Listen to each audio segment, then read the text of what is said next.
backseat the facts when there was still time.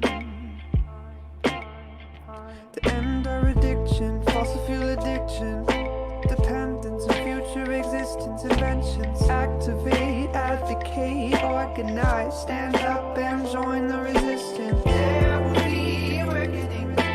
Mother Earth is reckoning. Oh, there's no other choice.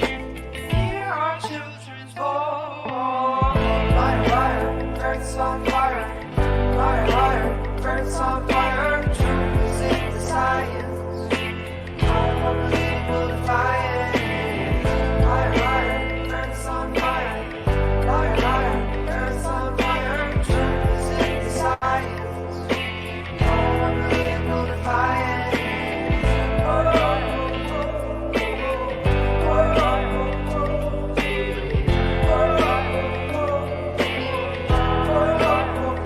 Sound the alarm, cause no harm. Storms and rising seas, drought, famines, floods could bring us to our knees. Warning, warning, sound the alarm, take action for humanity. Stop this insanity, get clarity, carbon neutrality. There will be a reckoning. Mother Earth is reckoning. Oh, there's no other choice. Hear our children's voice. Fire, fire, Earth's on fire. Fire, fire, Earth's on fire. Truth is in the science. No more political defiance. Fire, fire, Earth's on fire.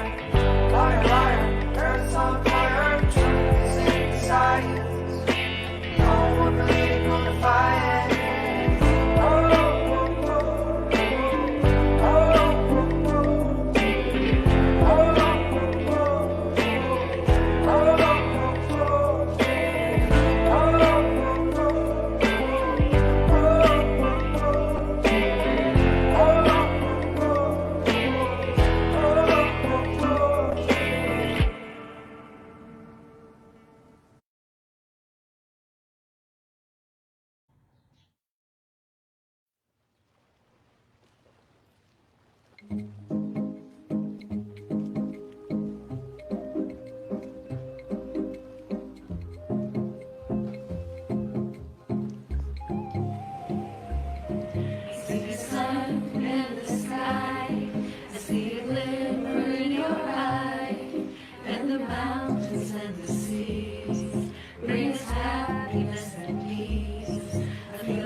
See the stars in the night, and they're beaming oh so bright, and the moon that guides us all when we take an evening stroll.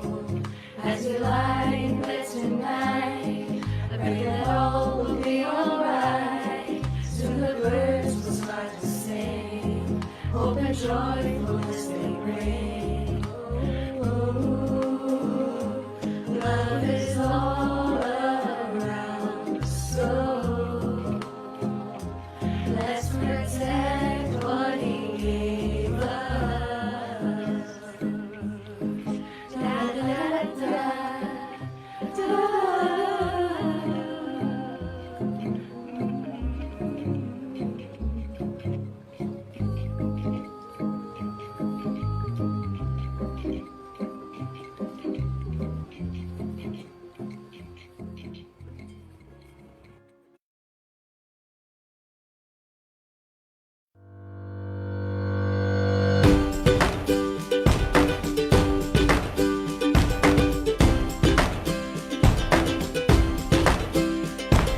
People ask me what my secret is, I just smile and say, follow me. I'm sitting on top of the world, on top of the world. Life's too short not to really live, I got a big heart, I can let you in.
There's excitement in the chase, this I know.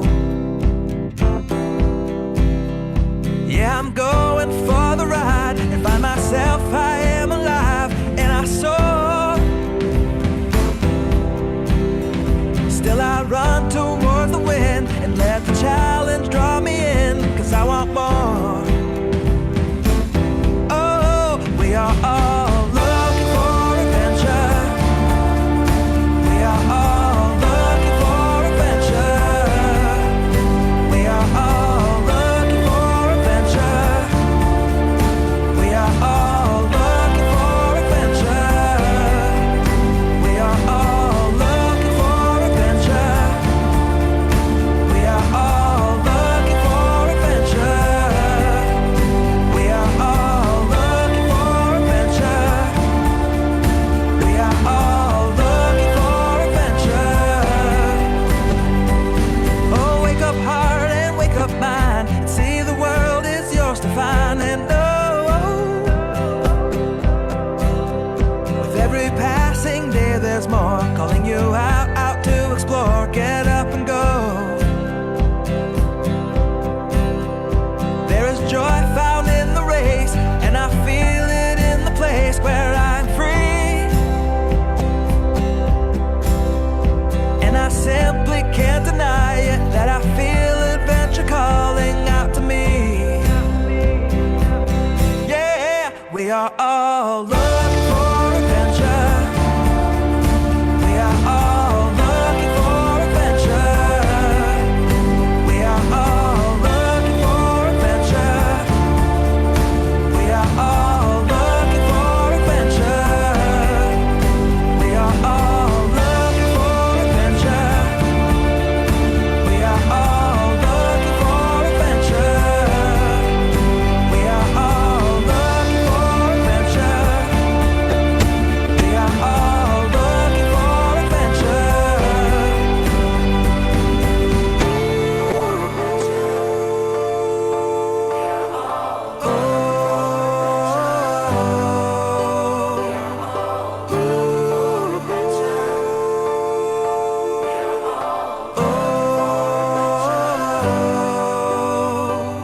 And I'm living free, living free, living free, and I was meant to be.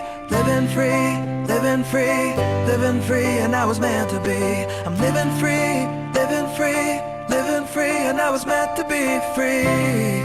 Meant to be free.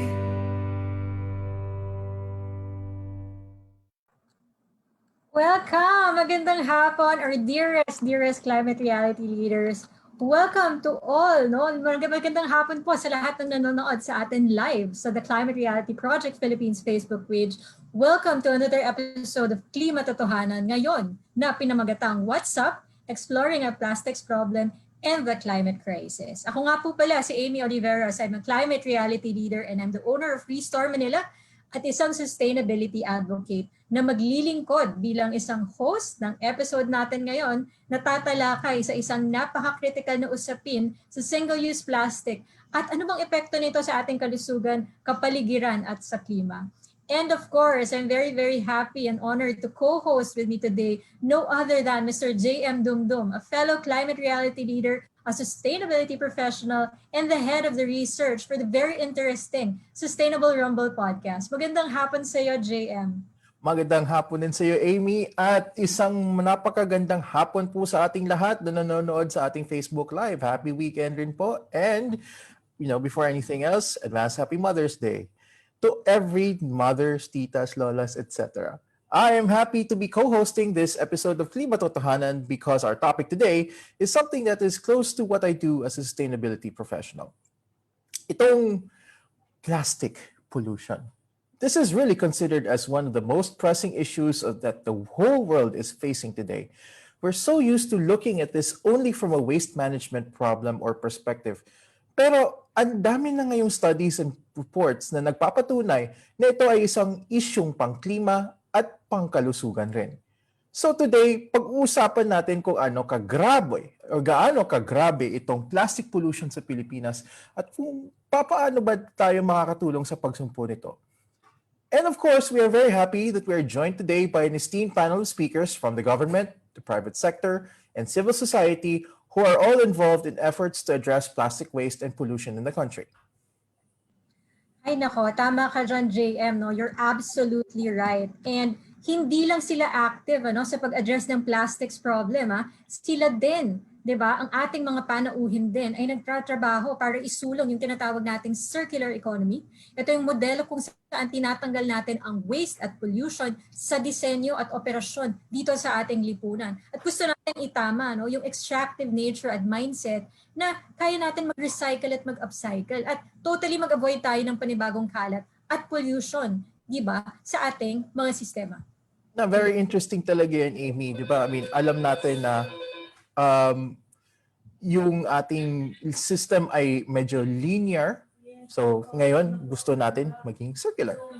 Yes. And, well, it's a, bukod dyan, i-discuss din natin ngayong araw yung panawagan for the 18th Congress to pass a bill banning the production, importation, and use of all single-use plastic products and packaging.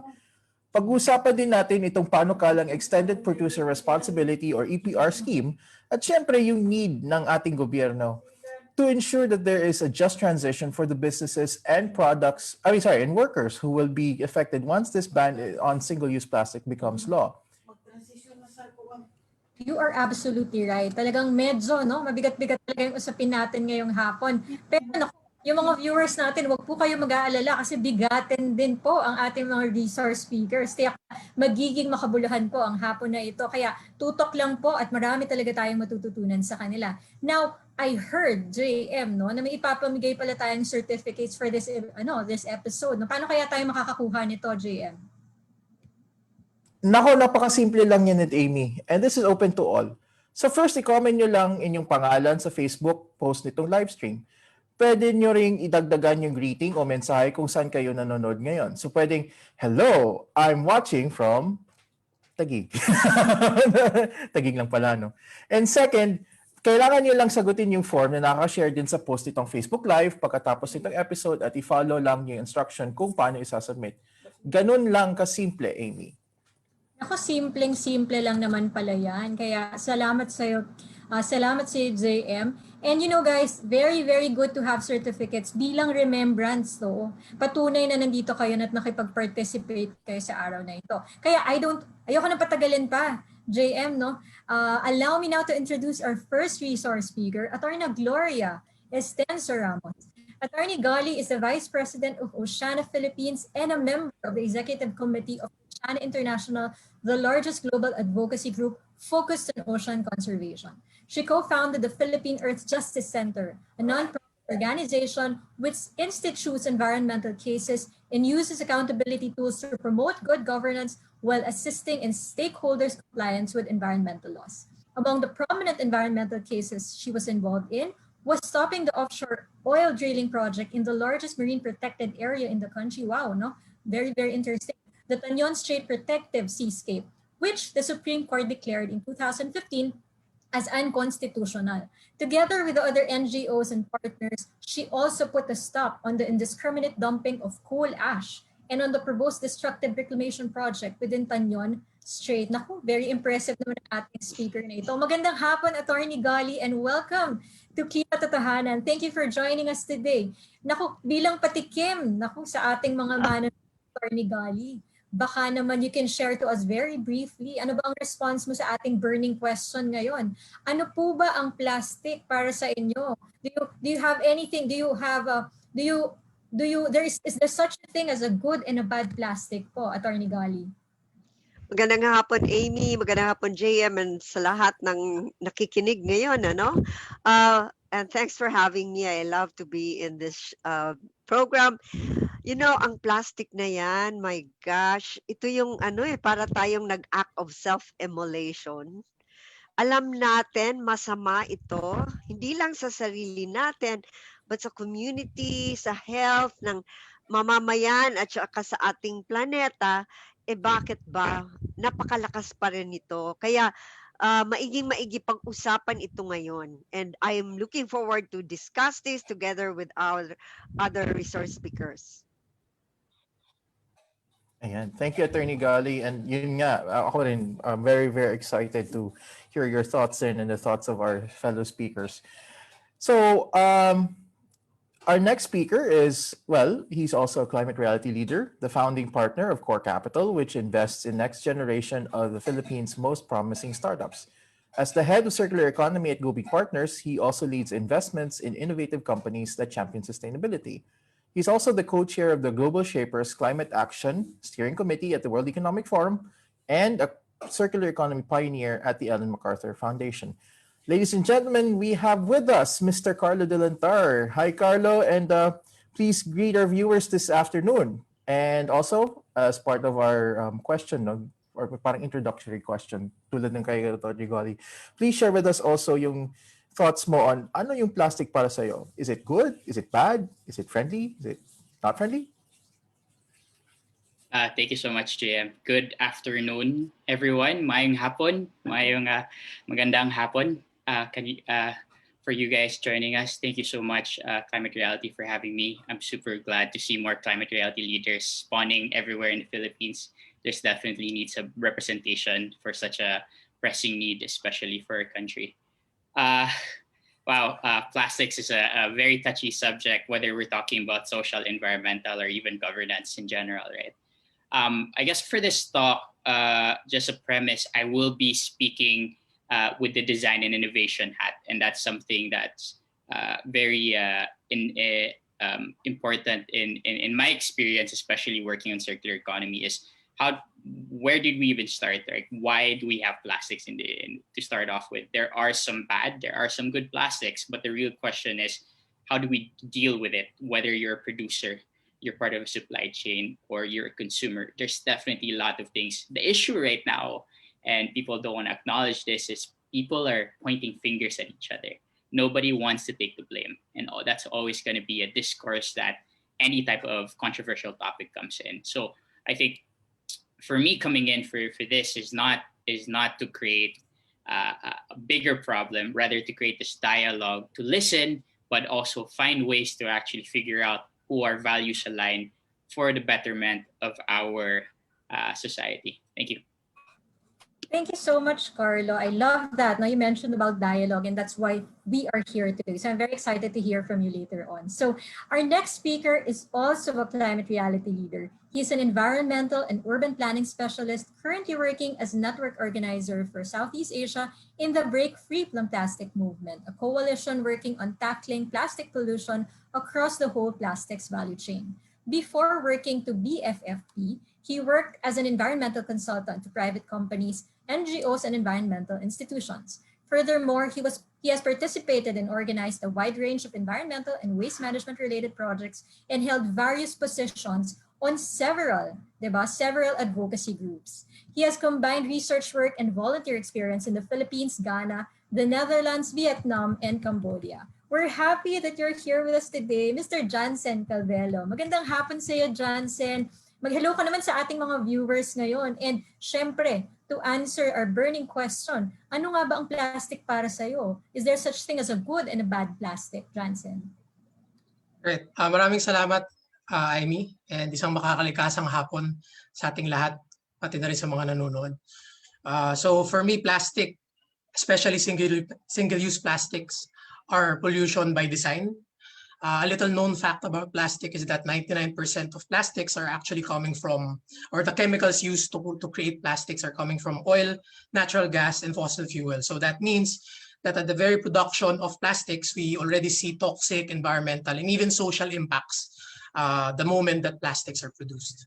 So I think it's more bad than good. Definitely, we recognize that there are certain plastics that we need in our day-to-day activities, especially right now with the pandemic. We need plastics with how we manage our healthcare, how systems work. And I'm very excited to be part of this conversation to discuss this perennial issue. Thank you.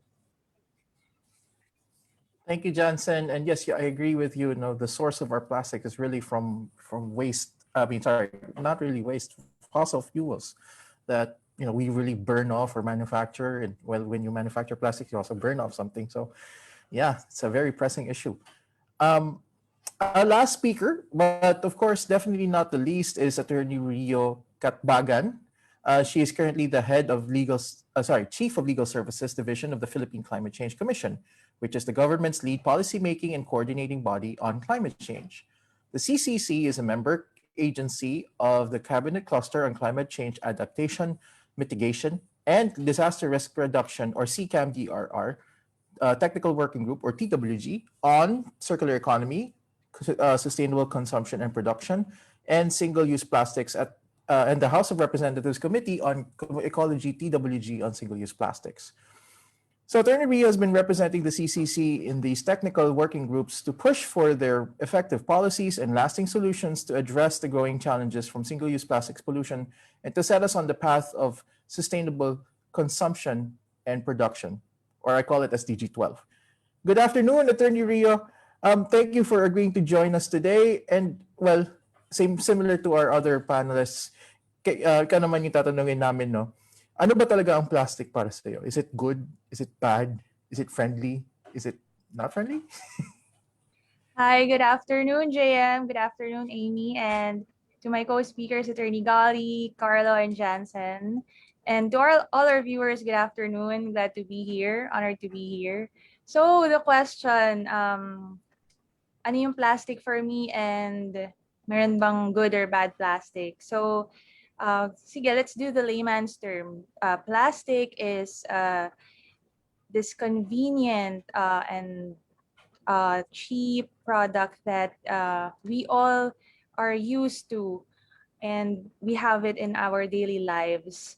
But while it is convenient, most of them prove to be harmful in the long run. So are all of them bad? I would say merong mga mas nakakasama.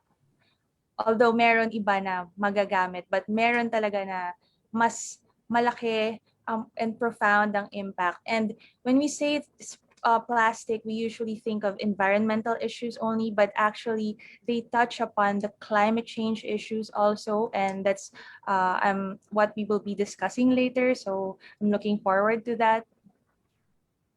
Thank you. Thank you so much, Attorney Rio. We're also very excited to discuss that with you later on. So mamaya antayin natin yan. So I think, nararamdaman ko na yung energy sa room na to, JM, no? Ngayon na naipakilala na natin ng ating mga panauhin. Simulan na natin to, no? Isimulan na natin ang discussion sa araw na to, di ba, JM? Yes, Amy, and let's get to business, ika nga. For our first part of our discussion, we will be exploring the current plastic scenario in the Philippines. Now, marami na nagsasabi na ang pollution natin sa plastic ay palala ng palala. This despite the fact that we have laws in place to promote and raise awareness on effective solid waste management and environmental protection. Meron din tayong national policies and local ordinances to regulate or ban single-use plastics or SUPs. Pero ang Pilipinas ay tinuguri ang one of the top plastic polluting countries on our oceans and considered to have the high, or if not one of the highest percentages of plastic leakage to the open environment and disposal in dump sites and landfills. Ooh, very, very bold claim. Reading these studies, one would really realize that the problem of plastics is enormous. It is threatening our oceans and all the lives that depend on it, from marine wildlife to people and ecosystems on land. So I'd like to first address this question to Attorney Gobi. How did we end up in this situation? How is plastic pollution threatening the viability of critical marine ecosystems? And in turn, how is it affecting our coastal communities? Okay, if you ask about laws, we have the laws. In fact, RA 9003, which became effective in 2001, this is the Ecological Solid Waste Management Act of 2000, provides all the principles, the provisions for us to have circular economy. Our lawmakers had the vision, but sadly, there's a lack of political will. One clear example, instead of just focusing on the Department of Environment Natural Resources to perform the mandates, there's a National Solid Waste Management Commission tasked which is composed of various agencies in the executive department plus organizations from the private sector and NGOs, tasked to come up with the non-environmentally acceptable products and packaging, which is defined by the IRR. Environmentally acceptable products and packaging are those which can be composted, recyclable, biodegradable, can be reused, and is safe to the environment. So if you look at single-use plastics, and nasa ano na nga ito deliberations doon sa bill which became RA 903, na clearly plastics ang nasa mind, but they want it to encompass other kinds of materials and packaging na inantasan na ang commission na 1 year from effectivity of the law, which should have been 2000, and every year thereafter, come up with a list and update non-environmentally acceptable products and packaging. We don't even need this legislation now, which I also don't like. Why? Tinanggal sa National Solid Waste Management Commission yung plastic, single-use plastics, at binigay sa DNR. Alam naman natin ang DNR, not exactly the best performing agencies we have to protect our environment. So parang ang lakas talaga ng influence ng industry, and the agencies mentioned there, DTI, DOST, sila yung ayaw na may resolution on single-use plastics na nag-start na ngayon after much pushing. Now, please, after 20 years, maglagay na kayo ng initial list of single-use plastics. They came up with 2, plastic stirrers, plastic straws, which for us is not acceptable. My gosh, with all of these studies, napaka-lame. Lame is the word ng response ng government and the commission. Kaya, we need a political will, and I guess we the people should be the one to push hard for such political will to be evident. Kailangan na no time to waste. Sana yung sense of urgency andyan na, maintindihan nila, kasi from the very beginning, paghukay pa lang ng ating lupa, pagsira ng forest at magamit ng oil, ito yung papunta paggamit ng plastics hanggang disposal, every step of the way, may impact yan sa health ng planeta at sa bawat mamamayan. Bakit? Napakabagal nating kumilos. Imagine, 20 years ago, we would have been the leader now. Kasi ang galing-galing ng ating mga lawmakers noon. They had the vision. So ito yung na we also need to educate ourselves. So I always welcome platforms such as this, mag-dialogue tayo. And then we need more of us, more citizens to pressure for reforms and changes. Andiyan ang batas Kaya alam mo, kung mag-craft na naman ng itong legislation na ito, another 20 years bago gagalaw. When it's so clear, it's a mandate. So we should learn to respect the law. So ito yung message ko na please, kailangan natin to. And it's not just for the business sector, it's for everyone. And most especially your children, because they stand to suffer after 20, 30 years. Wala na kami dito. Yung mga kabataan, sila ang kawawang-kawawa. Yun na lang sana ang iniisip nang nasa binibigyan ng mandato na hindi ginagamit yung kanilang powers and duties. Maraming salamat po. Thank you, Attorney Gali. Talagang nararamdaman ko yung energy, yung passion talaga ni Attorney Gali. And that's right, no, yung sinasabi ni Attorney Gali. It's 20 years already. No? We passed yung batas na yon, di ba? 20 years ago, and yet wala pa ring development in that space. So thank you so much for sharing that, Attorney Gali. Absolutely correct. No, there should be political will, and we really want to thank you for framing that discussion very well. And we also want to thank Oceana, no, kasi sila po yung actively really supporting and conserving our ocean, especially here in the Philippines. So we're very, very fortunate and inspired by them. Just recently, I saw an article in Oceana Philippines wherein may isang na stranded na isang whale in Davao Oriental and nakakita ng plastic bag no, sa loob ng kanyang katawan. And it's possible. Ito yung nagdulot ng pagkamatay. So it's really devastating to hear these types of news. And it's really alarming, especially for Philippines, di ba? In fact, sabi nga po, no, in 1 million single-use plastic bottles are sold every minute around the world. And you know, when you talk about plastics bottles, these are usually used just once, di ba? Tapos tinatapon na natin agad. And this will actually last almost forever, even longer than us, di ba? And unfortunately, many of them will end up in our seas, di ba? Break into microplastics and that get consumed by fish and other marine life. Kaya pumapasok naman ito sa ating food chain.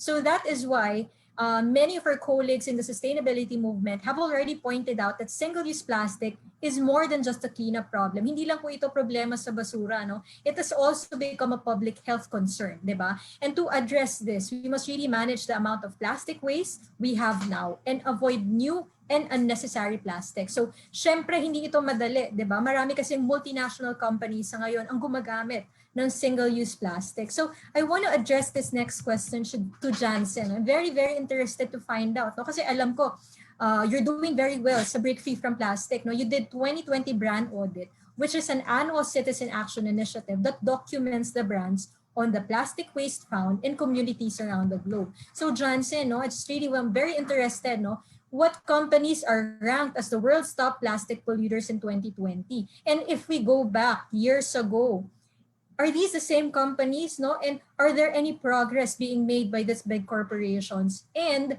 my final question is, what happens? Ano kayang mangyayari pag yung mga kumpanyang ito ay patuloy pa rin, no? Business as usual pa rin sila? Saan kaya tayo pupulutin, kumbaga, if they don't take that responsibility, Janssen? Thanks, Amy. And thanks, Atty. Gobi, for that very inspiring statement. Yeah, that's right. In the Break Free from Plastic movement, we have been consistently conducting what we call the brand audits, which is basically going further to what we're already doing, to the cleanups that we're already doing. The idea is to just try to record the amount of waste that we're collecting and identify the different brands that these sachets, for example, or plastic waste that we find in coast areas belong to. So in the past, we have started this brand audit annually since 2018. And unfortunately, we always see the same companies consistently every year. So for example, Coca-Cola, the Coca-Cola company has been the top plastic producer or polluter in the world. And they have been recently this last year in the brand audit 2020 results, they've been found in 51 countries as the most plastics brand. And aside from Coca-Cola, of course, we have PepsiCo, Nestle, Unilever, and Mondelez International. And we call these companies as the fast moving consumer goods or end retailers. And locally, we also conduct brand audits. So in the Philippines, we have seen Universal Robina Corporation, Nestle, Colgate, Palmolive as the top plastic producers in the Philippines. But this has changed in the past, like in 2019 and 2018. We have seen Coca-Cola and PepsiCo somehow rank as the first or the number one top plastic polluters. And unfortunately, we have documented these brand audits, right? And these fast FMCGs and retailers have seen the backlash, have received backlash from the global outcry on how much plastics that are being produced. And we see and we recognize that they have made their certain commitments, certain voluntary initiatives to eliminate unnecessary plastic or make their plastic reusable, recyclable, compostable. But we think that this is not enough. For example, 7 of the top 10 plastic producers in the brand audits that we have released last year signed their commitment with the Ellen MacArthur Foundation through their new plastics economy. And based on that global commitment report, for example, let's say, for example, Coke, since they're the number one company, they have consistently failed to attain their commitments. So in 2018, Coke committed to at least 50% recycled material in their packaging by 2030, right? And that's through their World Without Waste commitment. Unfortunately, and this looks really good because this is like 50% recycled material in their production. Who wouldn't want that, right? Unfortunately, this has been the same old story. In 2009, Coke as well committed 25% of their plastic bottles to be recycled by 2015. And if we look now, they're nowhere near to that commitment.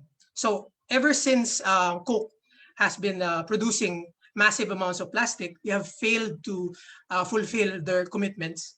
And unfortunately, in the same report that I mentioned, Coke has actually produced more plastic bottles in their annual production. In fact, they're producing 200,000 plastic bottles per minute, accounting to 1/5 of the world's plastic bottle output, based on that same report. So we see that these same companies are actually just recycling not their plastic bottles, but rather their promises. And among all of the signatories of that report that I mentioned, the New Plastics Economy, Ellen MacArthur Foundation reported that there's only 0.1% reduction on their production of plastics. So while they're saying that they will be recycling their plastics, at the same time, they're actually slating to increase their plastic production, which is something that we see as sort of greenwashing and doublespeak on their end. So it's the same old story. They're quick to omit, but slow to change. And at the same time, they're also actively in the shadows, in the background, lobbying against policies, lobbying against single-use plastic bans, which has been well documented in a recent report released by the Changing Markets Foundation, where they tried to look at 15 countries, and they found out that a lot of these FMCGs are actually lobbying against plastic regulations. So we see that there's really this relationship between the corporate playbook that Big Oil was actively using. We see this similarly with the plastic companies. It is akin to how they try to avoid, divert, and distract us from the real solutions that we have without doing very little. Right, and sorry, I've been rambling on and on. So for the last question, what happens if these corporations continue with business as usual? So long story short, the projections that there will be more plastics than fishes in the oceans would most likely be true by 2050 or even earlier, as we see with the COVID pandemic, how the production of plastic has been massively, exponentially increasing. And actually, the International Energy Agency has reported that the petrochemical industry, which is the sector in the oil industry that is involved in the creation of plastic, will actually account half of the oil demand growth from now to 2050. So we see that plastics at the same time has been the lifeline of the oil industry. So while we're actively rejoicing that the value of oil decreased throughout the years, they were actually leveraging on this. Since the oil demand and oil value is reduced, they have more need now to create plastics, and it's easier for them to do so now. And just a final comment on that. Estimates are showing that if we let this happen, business as usual, the current projections are saying that plastic production, the carbon emissions from plastic production will amount to equivalent to close to 295 coal-fired power plants. And this is also similar to almost the 10 to 13% of our carbon budget, and overshoot to avoid overshooting to our 1.5 degrees Celsius target. Thank you. Ooh, Janssen, thank you so much. But before I let you go to our next question, can I ask you, where can we find your report and yung mga supporting reports? Is it available online for our viewers to have a look? Is it like in a microsite or PDF? Yeah, it's readily accessible. Even if you type right now, New Plastics Economy by Ellen MacArthur Foundation, they have recently released this just a few months ago. And also the corporate playbook by Changing Markets Foundation. So this has been released as well last year, if I'm not mistaken. All right. And if you need more information, sorry, JM, but if you need more information or reports, references, you can always let me know and I can send them all to you. Yeah, that's great. Actually, I'll be one of those people that will be looking forward to reading those content. And yes, thank you. Thank you for sharing that with us. So moving on, we recognize that the world's top polluting corporations must lead the way to solve the plastic crisis, and there's really a greater expectation for them to transition to more sustainable alternatives rather than to continue producing harmful single-use plastic packaging and products. So kailangan natin mag-reinvent ng ating production and delivery systems at going standardized yung reuse and refilling systems. Ngayon, dumako naman tayo sa koneksyon ng plastics tsaka climate change. No? May study kasi na nagsasabi na if plastic use were a country, it would be the fifth largest emitter of greenhouse gases in the world. So similar to what Janssen actually mentioned. You know? So my question to Attorney Rio is that could we like dive deeper, no, on the contribution of plastics in the climate crisis, and how is plastic production, use, and transport contributing to global warming?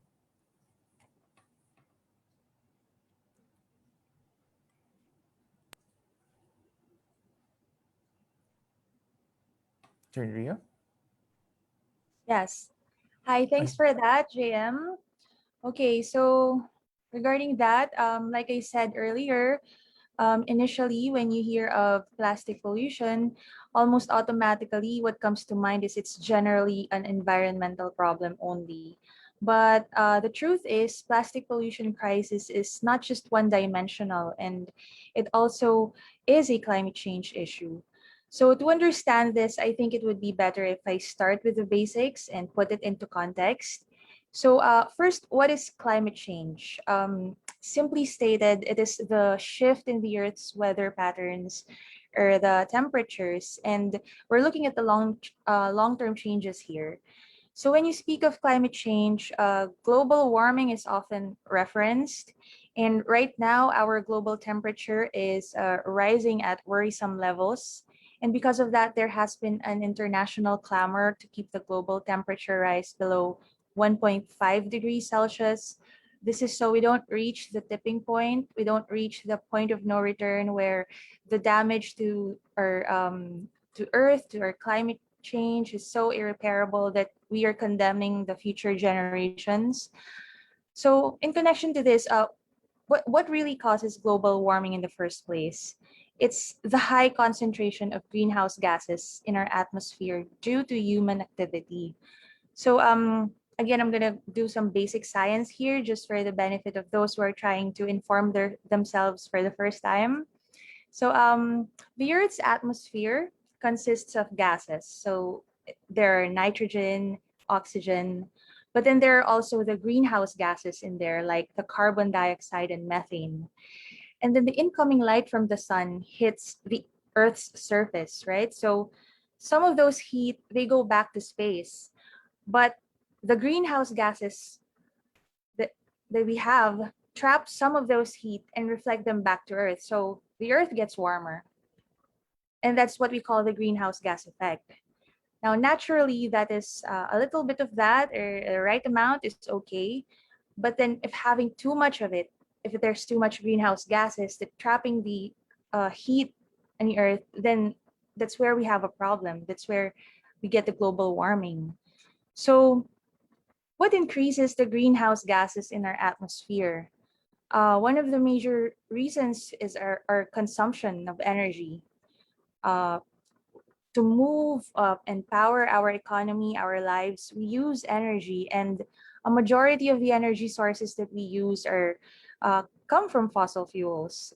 Oil, gas, and coal, these all emit greenhouse gases. So now we correlate and simplify the formula. The more greenhouse gases we emit in the atmosphere, the warmer the Earth becomes. For much of history, the amount of the greenhouse gas in the atmosphere is kept at safe levels because we have carbon sinks, the oceans, the forests, the trees. But now we are producing greenhouse gases faster than the carbon sinks can absorb them. So I guess this is where we correlate plastics. The thing is, plastics are made from fossil fuels. And throughout their life cycle, greenhouse gas emission is involved. So from the point that fossil fuels are being extracted to create plastics, to the point where plastics are being produced, manufactured, to the time that there's the plastic waste management, this could be in the form of landfills, or recycling, or incineration, all of them involve greenhouse gas emissions. So we see there the relationship, the more demand for plastics, the more we emit greenhouse gas, and the warmer the earth becomes. And let's add to that the leakage to the oceans. Some plastics that can decompose, that are degradable, could become microplastics, and they leak into the ocean. But the problem there is they interfere with the ocean's capacity to absorb the carbon dioxide. I think they attach to the phytoplanktons who get the carbon dioxide from the atmosphere, supposedly. So while we are also emitting greenhouse gas, we are also limiting the ability of our carbon sinks to absorb them. So we can really see how the plastics affect climate change. So, in fine, plastics are made from fossil fuels. Throughout their life cycle, greenhouse gas emissions are involved. So, and then the more greenhouse gas emissions we have, the warmer the earth becomes. And the warmer the earth becomes, then we see the more profound manifestations of climate change. The extreme weather events, the droughts, flooding, heat waves, polar caps melting, water levels rising, disappearing coastal areas. So truly, plastics affect climate change. It's not one of the main reason. It's not the biggest. It's not the only problem, but it's one of the major issues that we need to look into. Thank you so much, Attorney Rio, for sharing that. I really love how she explained it. Talagang, I hope a lot of people heard that and learned from her kasi talagang nakita natin yung connection ng plastic pollution, 'di ba? Since the production in itself, yung buong life cycle niya, how it's affecting, 'di ba, the climate crisis. And it's not just a waste problem, 'di ba? It's not just a waste problem, but it's actually a climate crisis also, 'di ba? Part of the climate crisis as well. So thank you, Attorney Rio, for that. Later, we will chat with you more about the existing and the proposed policies to address the plastic problem and ensure an effective waste management in our country. But speaking of plastic waste, one of the concepts that's been around for a while now and is gaining more support and momentum is circular economy.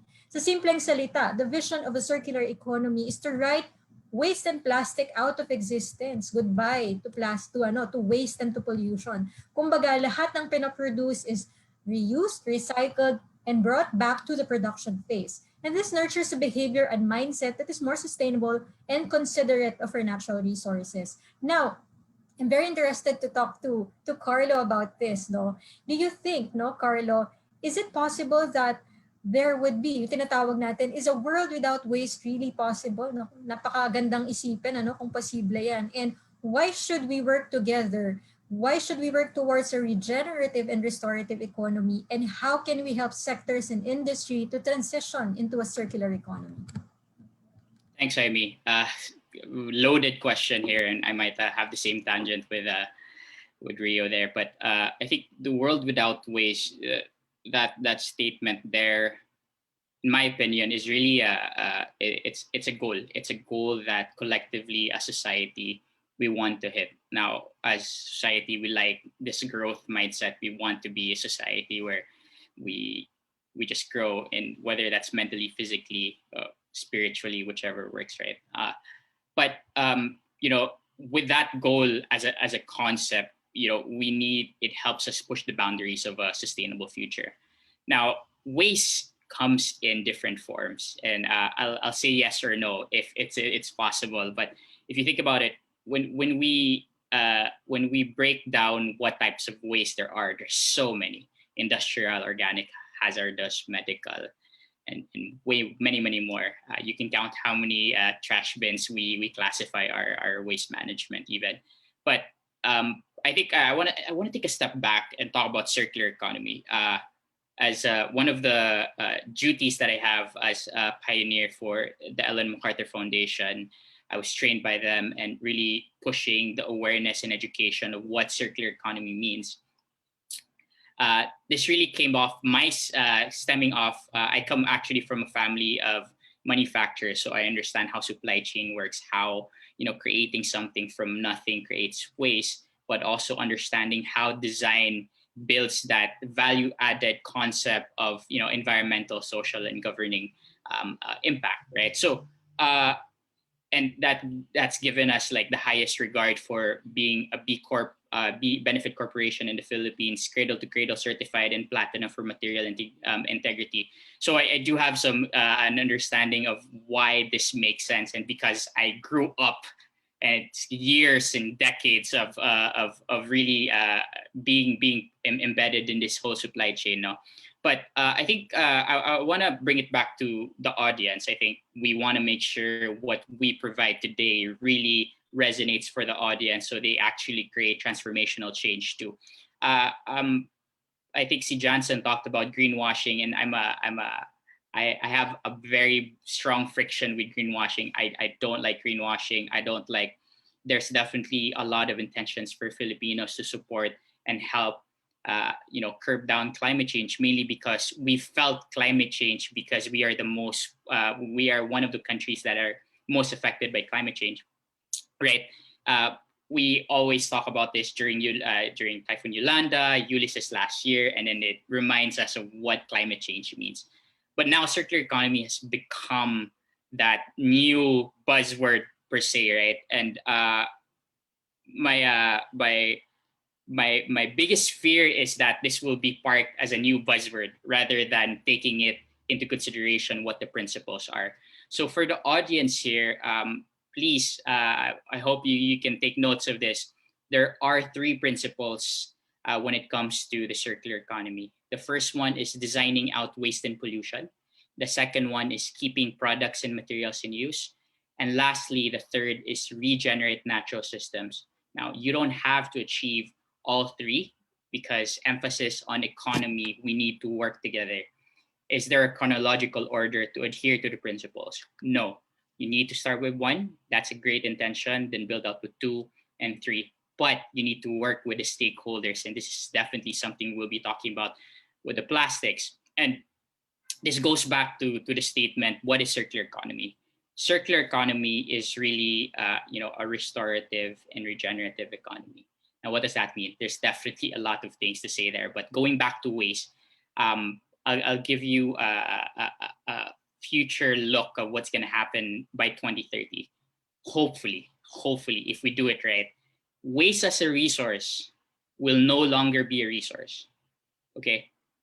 I say that because majority of the resource we cannot manage outside when it gets to the consumers, when it gets to the retail.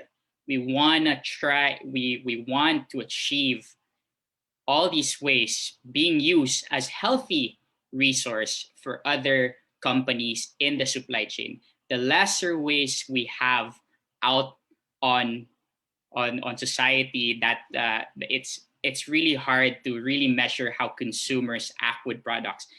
A baby could act differently, a kid, a toddler, an elderly, whatever, right? And that's a design mindset that we need to remember, that this becomes a problematic issue for designers, but also, especially when we talk about EPR, this is going to be a big thing. But this is a good example, I guess, for everyone listening, is a bake shop. A bake shop, bread stales very fast, 3 to 5 days. What happens to that bread? Sure, you could throw it out to a proper trash bin, but that's not enough, right? There's too much of it, and that only means one thing: there's too much demand, or it's not going to the right people. But what if we can create that ingredient that bread has and use it as a main ingredient for light bulb moment beer, right? That's what we call industrial symbiosis. We look for considered waste inputs or outputs from a specific other industry or SME or corporation, and figure out how we can divert that before it even goes to landfill or to the consumers, and figure out, okay, what can we do with this product? Now, going back to the question, can we achieve the world without waste? Yes, but when? When do we get there? There's definitely a lot of questions there, and with all that's happening right now, I think yes, we can. But the real question is, how long? right? If we're talking about 2030 and all that. So there's definitely a lot of things there. And I guess the last thing I wanted to talk about, especially in the circular economy side, the report from the Ellen MacArthur Foundation on using circular economy to tackle climate change, 55% actually comes from energy when we talk about the emissions that are being created globally. 45% of that is comes from product, right? There's that when we talk about energy, we're talking about the diet shifts, decarbonization. We talk about carbon capture, emerging tech, IoT, whatnot. That's happening. But those are the things that are way more high level than what we can do, especially in the Philippine side. But on the products end, everybody can be creators, anybody can be designers. And I think that's where us as an advocacy group called Circulo really focuses on, is really how to create that mindset for a lot of the audience here, even the climate reality leaders, is to figure out, okay, how do we even know if there's this product or idea is circular? The bayongs when you go to markets are definitely circular and whatnot. So refilling stations are definitely another one. So that's something we could go down that hole, but definitely there's. I think my point here is yes, it's definitely a lofty goal, and when we talk about like society sort of like corrects its act when we're at the verge of destruction. Let's not wait for that. No, I don't think that's the best way moving forward. The best way is actually now. But I guess my optimism right now is, majority of the population are under the age of 30. They are the ones that are fearful of not having a future to live in. And I think that's where action will be happening real soon. Thanks. Thank you, Carlo. And I agree with you when you said that we need to act now instead of, act when we're close to dying or on the verge of extinction. And well, everything that you said right there is very informative and insightful. The transition to a circular economy is indeed a complex process with many moving parts for any organization, sector, or industry. But this should not be a reason for us to stop trying.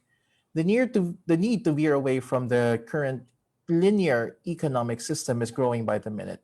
And later on, we will probe more about the necessary policies and actions that will enable our transition into a circular economy and will address plastic pollution in the country.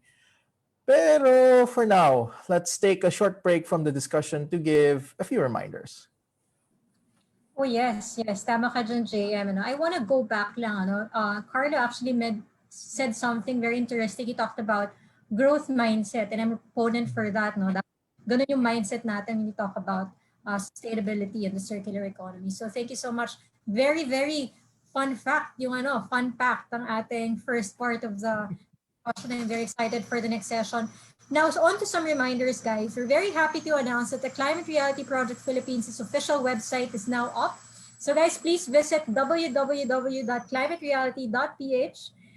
All climate reality leaders can now contribute articles or blogs about their initiatives for posting on this website. So if you guys are interested sa ating fellow CRLs dyan, you can actually submit your stories and your blogs to our branch office. You can coordinate that to our Communications and Media Relations Officer, Ms. Christine Galang at christine.galang@climatereality.ph.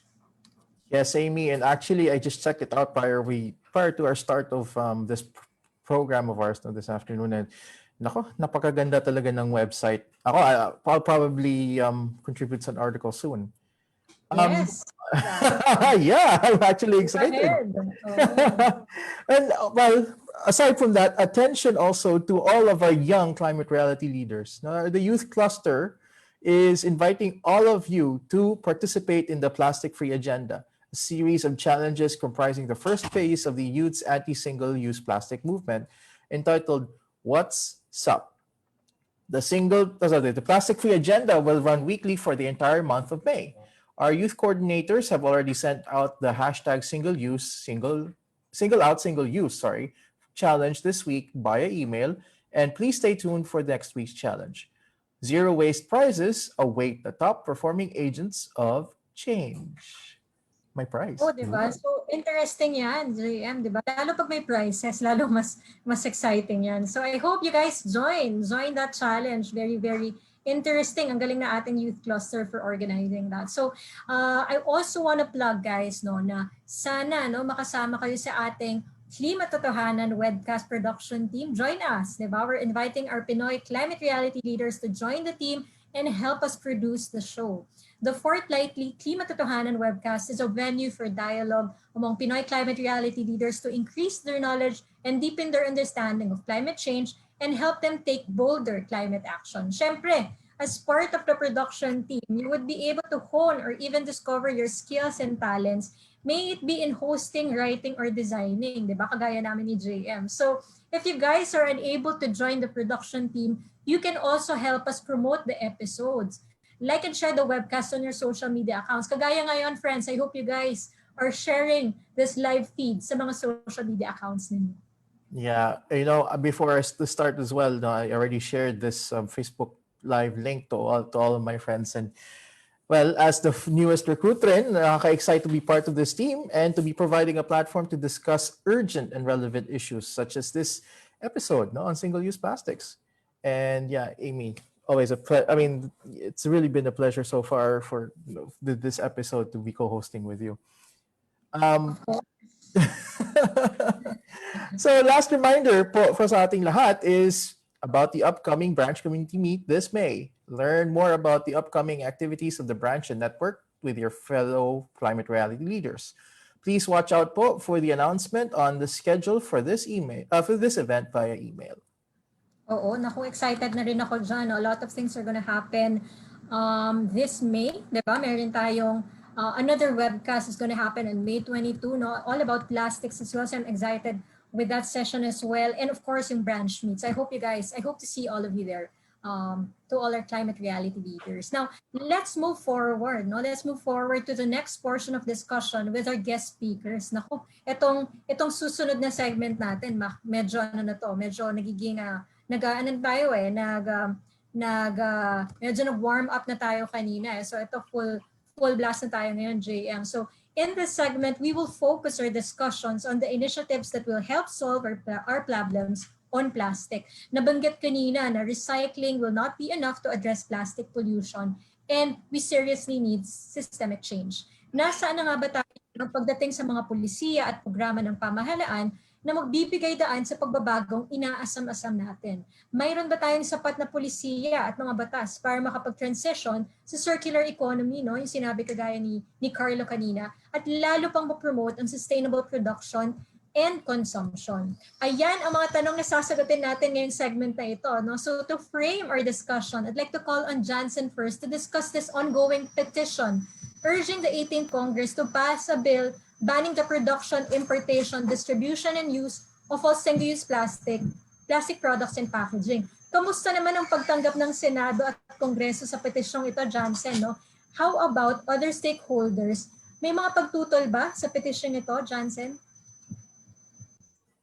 Right, thank you. And yes, we really recognize the efforts that our Congress and other government institutions are making in sort of addressing the problem. We think that the bill, which is currently approved at the committee level in the House of Representatives, is a great start towards solving our plastic pollution crisis. Kasi we really think that the only way, one of the real solutions in addressing this overwhelming crisis that we are facing is to actually stop the tap.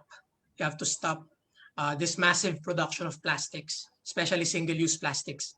Like I can go back to our brand audits. We have found out that majority of the waste that we found in coastal beaches and other locations that we conducted the brand audits were actually non-recyclable. Probably in the Philippines, it's about more than 90% are non-recyclable. So these are sachets, plastic bottles. So these are very difficult or actually non-recyclable. So it's actually strengthens the argument that recycling alone cannot solve this problem, and we cannot recycle out of this problem. So Aside from that, we also have a couple of recommendations for this bill. We think that there should be a more encompassing definition of single-use plastics, because we have seen in different situations where other companies or the plastic industry in other countries have leveraged on using these other definition of plastic, especially this they call this disposables, right? And compostable plastics. But in reality, I've seen a lot of cases where these plastics, which are has a lot of are coated with, they might be biodegradable, made out of biodegradable materials, but are coated with plastics and or even mixed with chemicals that would allow to emulate the characteristic of plastics to be actually difficult to decompose in normal circumstances in the environment. And what actually happens is these so-called single-use plastics would rather decompose in industry environments. So we want that definition of single-use plastic in this bill to be encompassing. At the same time, we think that the timeline that was provided on this the bill is a bit long. So we think that 1 year for the elimination of single-use plastics is enough to force companies to look for alternatives, because alternatives already existed. I think Carlo already mentioned the refillables, the reusables, mga bayong natin, for example. A lot of actually small to medium enterprises have embraced zero waste and alternative packaging materials. And in fact, in the Philippines, we are one of the top countries with, based on the recent ReLoop report, they tried to identify a lot of the refillable industries, because we think that if we can convert all of our single-use plastic bottles into refillables, like what we're already doing with our beers, for example, we will significantly reduce our plastic waste in the country. And actually in Asia Pacific or in Southeast Asia, we are among the top countries that are utilizing this refillable system. So there's a lot of potential on that. So basically the idea is alternatives already exist in our country. So 1 year is already enough for corporations to phase out their single-use plastic. And at the same time, even in their local government units, right? In Quezon City, for example, San Fernando, Pampanga, and many other cities, they have implemented phase out of single-use plastic. And this has been widely accepted by businesses. And just other recommendations. So if you would want to know more about our recommendations to this bill, you can check out our position paper. This is signed by the Break from Plastic movement, along with Healthcare Without Harm, Eco-Waste Coalition, Greenpeace, Gaia, Mother Earth Foundation.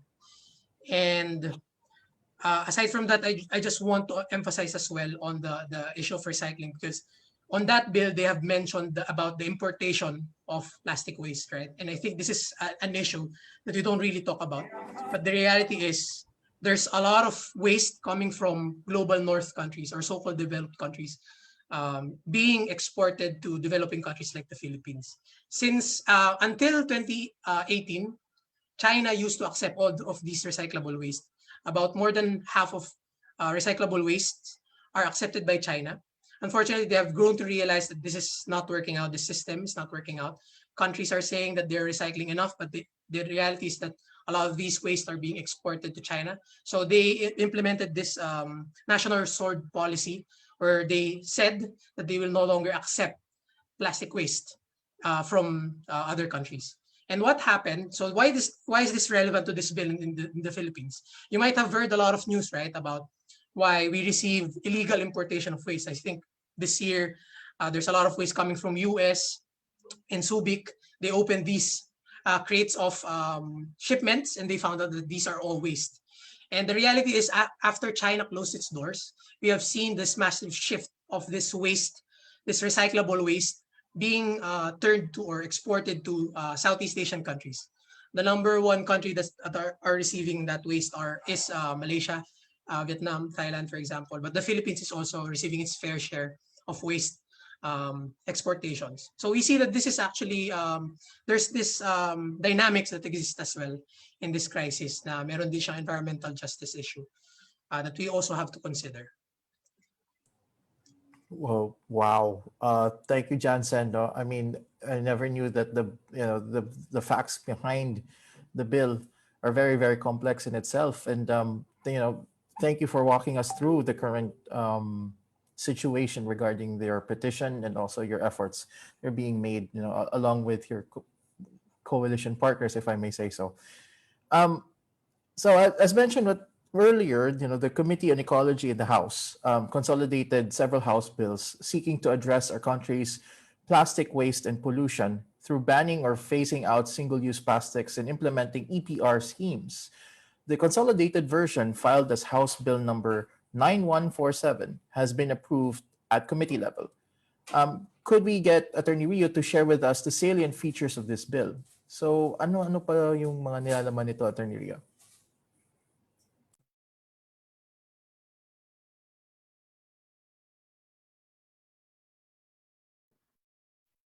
Thank you, JM. So for House Bill 9147, for brevity, it's entitled Single-Use Plastic Products Regulation Act. I will be touching on the salient provisions. Just to give you an outline of what I will be discussing, I'll touch upon the definitions. Janssen mentioned the definition of the single-use plastics earlier. The provision, so that's second, the provision on the phase out of single-use plastic products. Third, the phase out of other single-use plastic products. Fourth, the phase out plan for single-use plastic products. Fifth, the responsibility of commercial establishments. Sixth, the agencies involved. Seventh, the shift to alternatives. And lastly, the fines and penalties. So, okay, for the definition, they provided several technical definitions in there. Since this is science-based, a lot of technical definitions will be mentioned all throughout the bill. So they have to define these in order for everyone to be on the same page. Janssen mentioned that they wanted the definition of single-use plastic products to be more encompassing. I quote here the definition. Single-use plastic products refer to plastic products designed to be disposed, destroyed, or recycled after only one use. So that's the definition they have in there. Now, moving on to another topic that Janssen also mentioned is the time frame for the phasing out of these single-use plastic products. So we go first to Section 3. Which provides for the phase out of single-use plastic products. This provision categorized two types of non-compostable single-use plastic products, and they will be phased out in different periods. So one will be phased out in 4 years' time, the other in within 1 year from the effectivity of the bill. So those that will be phased out in 4 years, I will enumerate. These are the following: plates and saucers, cups, bowls, and lids, cutlery like spoons, forks, knives, chopsticks, food beverage containers made from expanded polystyrene, oxo-degradable plastics, film wrap, packaging or bags of less than 50 microns thickness, sachets and pouches that are multi-layered with other materials. So those will be phased out in 4 years, within 4 years from the effectivity of the bill. On the other hand, those that will be phased out within 1 year are the drinking straws, the stirrers, sticks for candy, balloon and cotton buds, buntings, confetti, and packaging or bags of less than 10 microns in thickness. Now there's Section 4, which provides for the phase out of the other kinds of single-use plastic products. These are other kinds of single-use plastics not enumerated in the previous two categories, but determined to be high in replaceability, low in recyclability, and low in retrievability.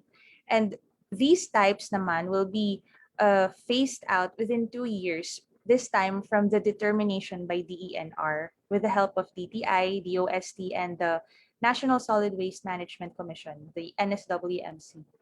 So that's for the phase out of the different kinds, the different categories of the single-use plastic products. They also provided here naman a phase-out plan for these SUPs. So accordingly, a phase-out plan will be formulated by DENR, and this will be in coordination with NSWMC, also in consultation with relevant government agencies and other stakeholders within 6 months from the effectivity of the law. So this phase-out plan has 4 components. Number 1, consumption reduction and recovery program.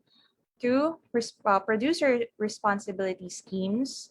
3, reusable and compostable alternatives to single-use plastics.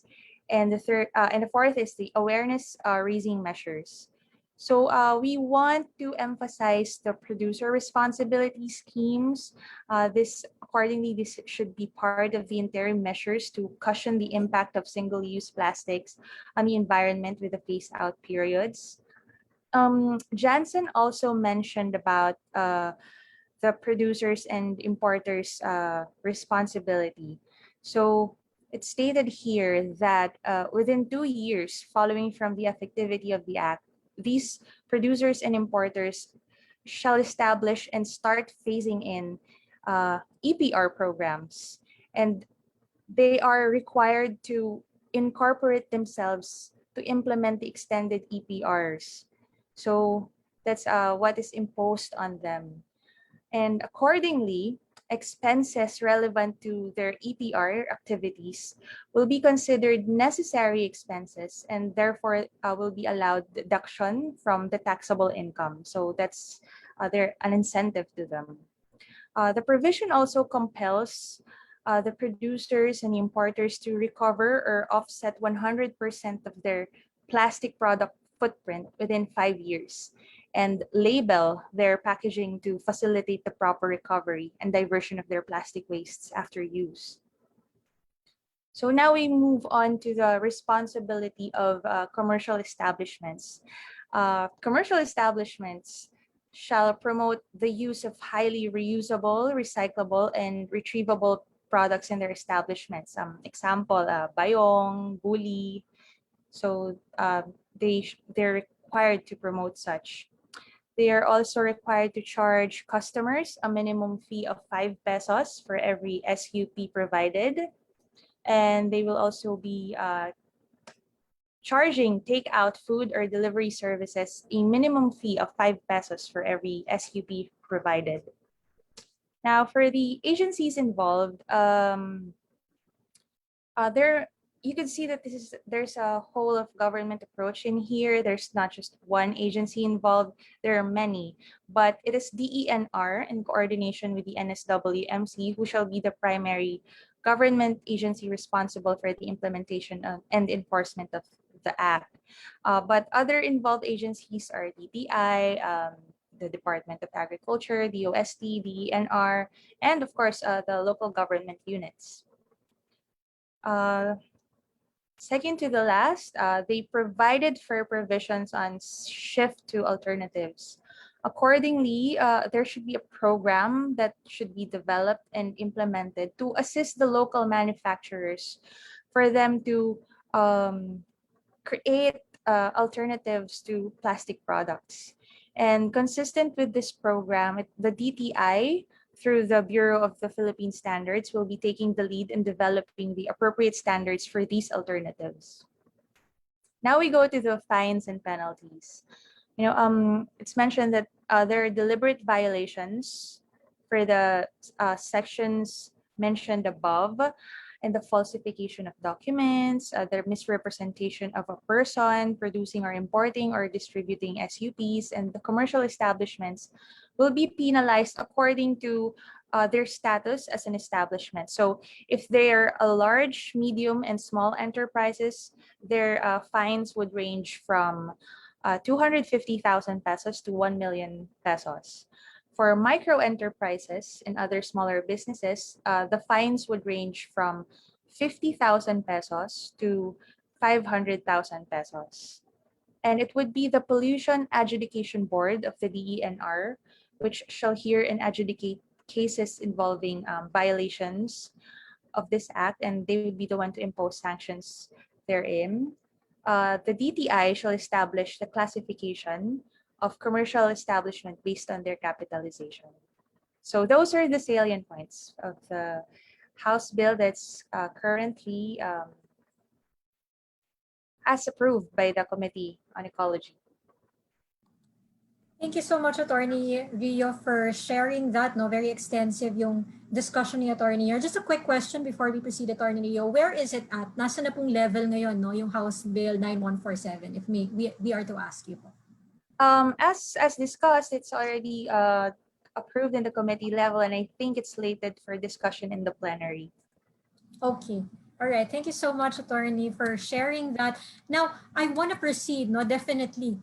These are important salient points that was discussed by Attorney Rio, and thank you for explaining that. Now, I want to give our speakers a chance to react, no, and give their comments on the provisions of this House bill. I think Janssen started that off earlier, no. I want to give this opportunity to our speakers. And syempre, if those of you who are watching us on Facebook, if you also have comments or additional inputs that you want to share, please feel free to comment dun sa comment section. So for our speakers right now, no, syempre as our foremost advocates against single-use plastics, gusto natin malaman, pasado ba, no, sa inyo ang itong current version ng panukalang batas na ito?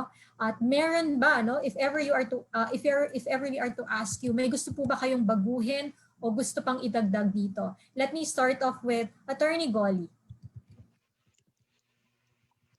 Thanks, Amy. Okay, the goal is really banning single-use plastics nationwide, but I share the view of Deputy Speaker Legarda that this plastic legislation is a surplusage because RA 9003 already provides for the mechanisms. Ang kulang is really the implementation. We don't need this bill for the agencies mentioned to do their job because it's already in RA 9003. So I have reservations actually, while we understand the position of our partners from Break Free from Plastics movement. As an advocate, I really have my reservations. Will this amend RA 9003? Kasi napakaganda ng RA 9003. May citizen suits dyan. Because there is a recognition of the right of citizens to hold accountable public officials, government agencies, private sector, or individuals who are not complying with the provisions of RA 9003. Meron ba dyan sa plastic legislation na yan kung inamend nito ang RA 9003? Because that would mean a regression. And yung DNR, bakit tinanggal sa National Solid Waste Management Commission yon when it's made up of various agencies with their respective mandates and responsibilities under RA 9003. Bakit binigay sa isang ahensya na lang? In fact, if you look at the proceedings of the bill, initially, nung bill which became RA 903, initially sa DNR. But then, hiningi nila yung listahan of non-environmentally acceptable products from DNR. And this was in 2000, ha? Natapos na lang yung plenary, wala pa rin yung listahan ng DNR. And now we are learning the lessons. 20 years, ang bait natin. Pinalampas natin ang 20 years. Na commission, kaya commission and decision ng body, hindi lang DNR. Ngayon, nagbumalik DNR. Why? Is it so easy for industry to get their wishes from DNR? And then there's a mention of the Pollution Adjudication Board. My goodness, kaming advocates, hindi na kami gumagamit ng PAB kasi wala kaming nakukuhang resulta. So, beware. This is not for advocates with deep experience in advocacy work sa DNR, better go for citizen suit. Kasi i-technical kayo and all, and this is an exception to the rule because questions of law are involved, among others. So I have very strong reservations on the plastic legislation bill. It is a surplusage. Kung may political will lang talaga, yung ating ahensya kayang gawin. Yung lahat na nakalagay doon, kayang gawin. And parang may time frame 2 years. My God, can we wait for 2 years for all of this to be banned from production? Kaya nga annually ang updating. So this is a setback actually. So I hope others who are pag-aralan muli, hindi tingnan talaga ng maayos itong plastic legislation bill na ito. Kami, we are pursuing RA 9003. We will be sending a notice to Susun. We are availing of the remedies under RA 9003. Maraming salamat. Thank you, Attorney Golly, for that. I'm gonna give probably Attorney Ria time later on to probably respond dun sa ating mga guest speaker later on. It's very interesting, no? Maganda sana meron tayong representative also from DENR, no, to really address these concerns that was raised. No? Thank you so much, Attorney Golly, for that. Now, let's proceed. No, Carlo, how about you? No, what do you think? No, are there things or are there other things that you still want to add up or your comments dito sa panukalang batas na ito? On to you, Carlo. Oh, thank you, Amy. Attorney Rio, thank you so much for outlining that. I was reading it. Well, first of all, I'm glad this is a substitution of numerous bills numbered past before. No, I'm less on the political side, more on the design and manufacturing and private sector side, though. So I think on my end, there are three things that really come up to play here, and this is more on the innovation and investment side. We talk about ESG, environmental social governance. When we do phase out the single-use plastics, it seems from my perspective, the optics are very metropolitan. What happens to rural areas, provincial areas that that count on these things, especially when we look at that. Of course, sure, we can consider that most of that SUPs are coming from metropolitan cities, but I think we need to create. It's great that there's like a yearly transition to that. I guess the real question is the monitoring and implementation of that, which I have my I'm all for any change that's good for the environment and for society, but the real question is who's gonna take charge of that, and I understand there's gonna be an IRR for that. So that's the first one. The second part is we're just wearing my circular economy hat, phasing out the plastics. SUPs, single-use plastics, and we're talking about offsetting the plastics. There seems to be a gray area there that could be manipulated. There's definitely a lot of conversations right now about plastic neutrality and what that means in terms of certifications and third-party audits in the Philippines. That's definitely a low priority for a lot of companies here. Where do we go further there? I believe we should look into incentivizing SMEs and the private sector to actually, be on par with EPR schemes that are localized. And it seems like the EPR side here is fairly minimal. Maybe we could create, a way more robust side, especially when we think about 99% of all, or more than 90% of all the private sector is MSMEs. How do we do that? There's definitely a lot of meaningful change on what this bill wants to do. I think I'd love to be part of that technical working group and figure out how we design it, especially all layers of society. I guess and then the last part here, the misconstruction of the awareness and education of what this bill means, especially when implemented. There's gonna be a lot of things. I mean, we've seen it in cities where they go cold turkey and just announce by tomorrow, no more single-use plastics, transition to paper. How do we not affect all these, taho vendors or, sari-sari stores that rely on this? It's a good way to take out the single-use plastics, but we need to create that, that long-term anti-disruption, especially when we're looking at the post-pandemic situation. We're at a recession right now. How do we even deal with that, right? So on a design systems perspective, that's probably my biggest reservation.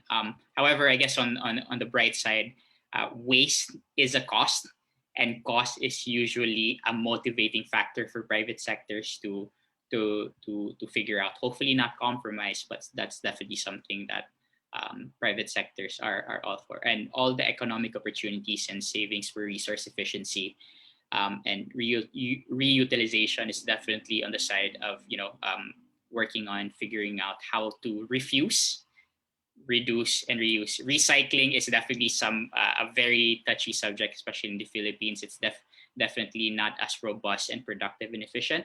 But if we even start with refuse and the psychological thing of saying we don't need to offer a single-use plastic immediately, I think that's a good start. And there are really good studies already out there that when cashiers during the POS side, it should be a question: do you want a single-use plastic? And I understand there's a charging system. We've done that with a few companies. It's done really well.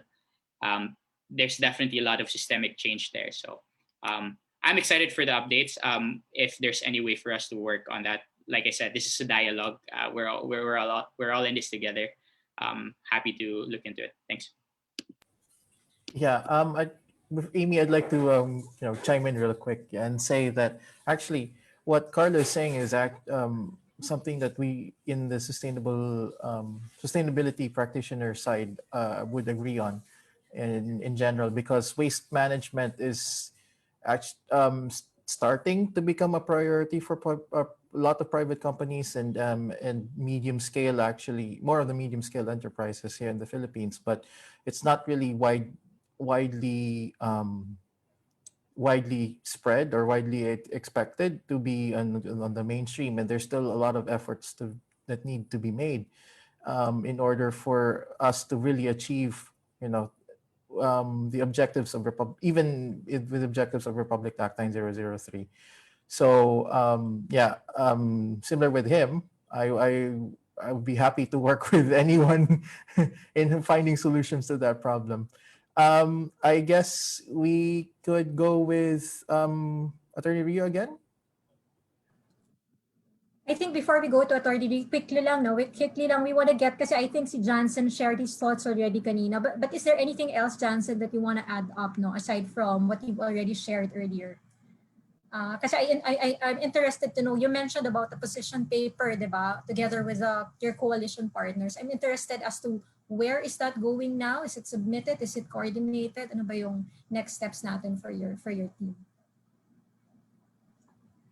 Yeah, I think we submitted this position paper and it's been considered by the Congress. And just to add to the conversation, I definitely agree that there should be a need to pursue a more, I would say, business-centric argument for phasing out single-use plastics, right? Because I think for the past few minutes, I've been rambling all about the human rights, environmental, social impacts of this. And we also consider this, and we have been in dialogues with several corporations already about how we would make a good business sense or argument for phasing out single-use plastic. And I think legislation such as this one plays an important role to even out the playing field, right? Most of the time, especially the multinational companies would say that they have already locked in with the sachets and single-use plastics. They have maximized the efficiency of their technology. So it's totally difficult for them to look for alternatives when their whole business model is already efficient and effective for that type of packaging. That's why I think, and this is actually one of our exploratory position is to actually create that business sense, that business argument, and government legislations play an important role in actually providing incentives, providing stimulus plans to, especially for small and medium enterprises. And I agree with Carlo and JM about that, because it's easier for them to do that. It's easier for them to utilize alternative delivery systems, alternative packaging, because they're not locked in yet. They're not like these multinational companies who have their own global meetings, which makes it difficult to steer different policies and decisions, right? And that's why I think this is a high time to talk about this, talk about the economic sense as well.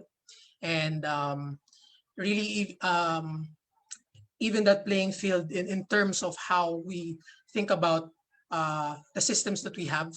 Like what I said earlier, we really have a lot of potential for refillables. And I think we have a lot of zero waste stores. And just one more point on this, for the sake of conversation of this, since we're already giving recommendations, one of our important recommendation as well is to, of course, when we're talking about single-use plastics phase out, we have to be inclusive and consider people with disabilities. So we have to consider that we should also provide these plastic for them, especially that they are the ones who need it. So we have to be inclusive in a sense when we try to talk about this. And yeah, one final point with what we were talking about, reduction and waste diversion. I share Attorney Goli's opinion about how it's important to really implement RA 9003 because it's already stipulated in the Ecological Solid Waste Management Law that our priorities should be waste diversion and waste reduction.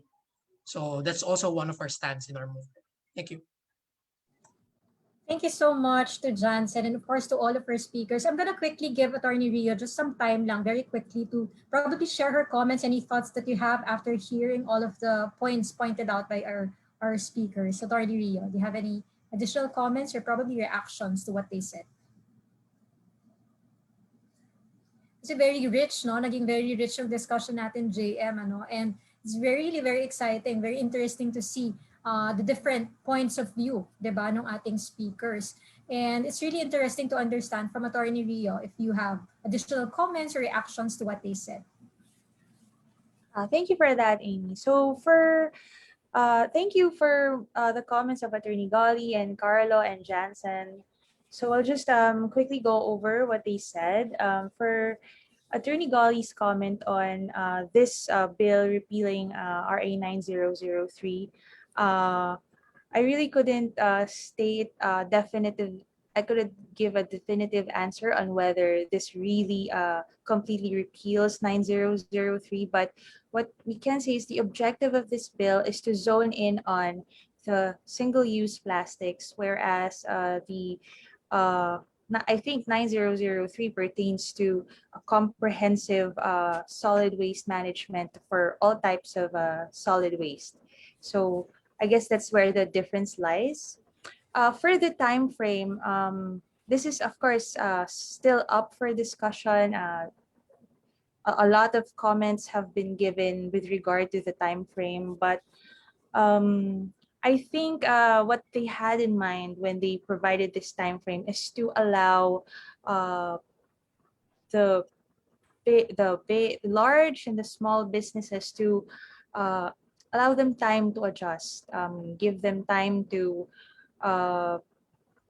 innovate and have think of alternatives for their business. So in terms of the comments of Carlo for the monitoring and implementation, and in terms of design, yeah, it's in there in the bill. There's a provision about the monitoring and implementation, and it will be more thoroughly addressed in the IRR when this law is passed. For Janssen's comments, for there to be some business-centric arguments on the incentives and stimulus programs and the inclusivity, consider the people with disabilities. These are ideas, comments that we have also heard during other discussions with other officials. So, discussions are still ongoing. This bill is not yet approved. There might be a chance that there could be, baka may dagdag bawas pa dyan sa bill. So we never know, but it's good that people are joining the dialogue and airing out the concerns that the lawmakers might not have foreseen. So yeah, we'll take these into consideration. All right. Well, thank you, Attorney Rio, for your response to that, and we hope that we could move forward with the House bill with those comments incorporated, hopefully. So moving on. So the proposed bill that we just had a very, very rich discussion with mentioned the development and implementation of extended producers' responsibilities or EPR schemes as part of interim measures to cushion the impacts of single-use plastics on the environment during phase-out periods. So I'd like to ask Carlo briefly, if we could tackle it in just a few sentences, as a resource speaker from the private sector, about the impacts of those schemes to plastic producers and importers, and what programs and activities should be part of these EPR schemes? And you already mentioned earlier that there are not much EPR schemes in the Philippines, but are there any most preferred or like a best practice EPR scheme that we could implement right away? I can't directly answer that. I'm not an EPR expert. But where I come from an innovation side, there's definitely concerted effort. Like for example, in the EU, where a few organizations really rallied together and say, let's work on an innovation fund to figure out and tackle solutions for our issues. And definitely creating an innovation funding for innovation is definitely something that has become a trademark way to tackle solutions. That's the first one. Second is when we talk about standards, manufacturing standards, certification, supply chain integration are very, very important. If you think about it, it's really, really hard and fragmented to figure out how our supply chain is made in the Philippines, mainly because there's a lot of cottage industries, there's a lot of contractual workers. When we look at the audits, it's hard. It's really hard, and I can see that for myself. And this is where the main issue comes in for the private sector is when we talk about transparency, accountability, and integrity. This is something and I'm not trying to discount the Philippines here, but I'm saying that we are still a developing country where we're getting upgraded from a lower middle income country to a upper middle income country. But if you think about it, because we are in a globalizing world, we need to leapfrog. But getting to that leapfrogging place involves, and we need to have these types of conversations. That's why I think this Klimatotohanan is such a great one, because a dialogue is always an important. And now that everybody in the Philippines has an access, if they're playing Mobile Legends, most likely they're watching this Facebook Live, right? So the access to information is coming out, and the demand for transparency is coming in. There is a proliferation of greenwashing that's happening. We need to curb that down by being critical, and that's why we have these types of conversations. And I guess lastly, what's I guess for everybody's point here, if you think about the 35 years ago, the Montreal Act came out when we were talking about Montreal Protocol, when we were talking about curving out, figuring out how to heal the ozone layer, right? And I mean, the fact that we've gone through that, and a lot of that work was mixture of political will, concerted effort all over the world, and also the private sector figuring out how do we change our ways when it comes to innovation and production. There is a way. And with plastics, if you really think about it, plastic hasn't changed in terms of design integrity for generations, right? Maybe now we have to figure out what that means. Maybe plastics, when we look at plastics, it could be bioplastic, it could be something else. Certification is very important. Whatever labels the Philippines put out, there are fake labels and there are legitimate labels. Please do be critical about that. And I think when we think about what that means, especially for a lifespan of something that involves packaging or single use, what does that mean long term? And I guess circular economy is both high tech and low tech. Low tech, it could be as simple as looking at how a bahay kubo is made out of local materials, but you can transfer it everywhere, right? There are water refilling stations, Philippine vulcanizing shops, ink cartridges that are completely unregulated, but they have created some sort of economy for the society to actually reuse these cartridges that are really, really hard to recycle.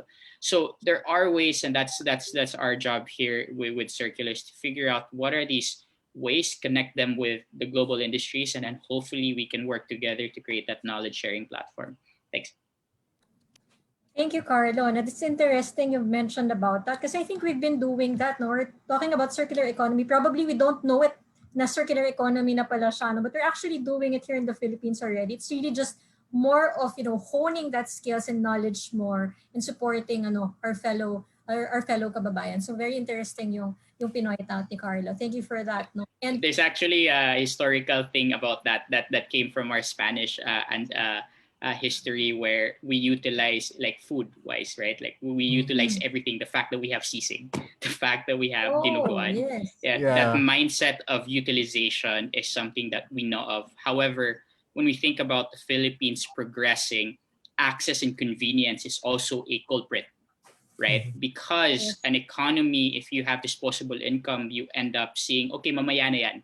I want to get what's right for me because it's my money. I worked hard for it. But down the line, societies and economies get better and get more informed, it'll change. That's how China went, and now they're one of the leading countries that are curving out and really creating a circular economy. Fingers crossed. But there is a positive light. We are not the pioneers or standard bearers for this, but we can learn immediately and start leapfrogging. Definitely, no. We want to use our, di ba, resourcefulness. Kanya naman, kilala naman tayo dyan. So hopefully for the better, di ba? So thank you so much, Carlo, for that. No. So syempre, no, na-mention kanina, no, very extensively by Attorney Rio that the bill to be passed actually mentions about phasing out, di ba? May phasing out of single-use plastics. And she also mentioned about the responsibilities of the businesses, di ba? And we want to really understand right now, no? Kasi nasabi na, we want to understand and think as well of the business and the workers who will be affected, no, by this transition. Na-mention ni Carlo yan, yung mga magtataho, di ba? Anong mangyayari after that? So education is very important. Now, here in Climate Reality, we are calling for the development of a just transition plan from the government for the phase out of single-use plastic. So my question to Attorney Rio, and I think this is my final question to her, how will the government help companies and MSMEs in transforming their business models and operations to a certain smooth and fair transition? No? Paano kaya susuportahan ng government ang mga manggagawang madi-displace because of this transition? I hope you can answer this for us, Attorney Rio.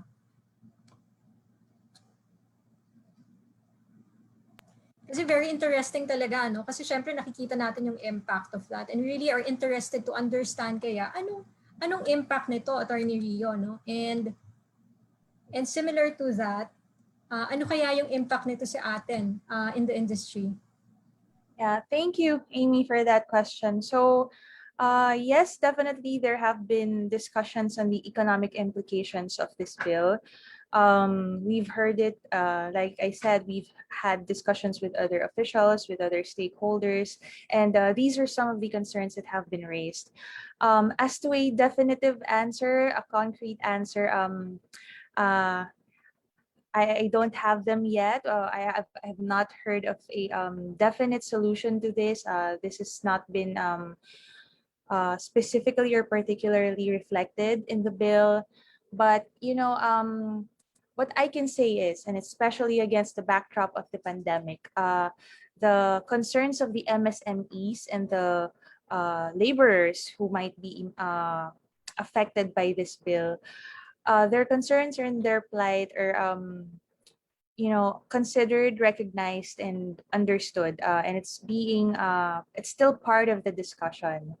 To my mind, just and I'm speaking no longer for the commission, but just my thoughts to this. Perhaps help for the MSMEs could be providing support packages to help them transition, ensuring that there's alternative to them, and let the element of time probably work for them, since whatever would be decided, whether it's just 4 years or shortened to 1 year, we let the element of time work for them so that they won't feel the shock of the abrupt enforcement of the phase out, so they could have time, to innovate and find ways on how they could shift and do the transition and to soften the blow for them.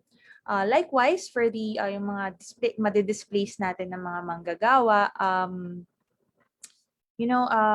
yeah, their concerns also are being recognized. And again, there's still no definite answer to this. It's just my opinion, probably. We could probably have some, provide some alternative source of income for them, and perhaps Dole could help in coming up with schemes to execute this plan.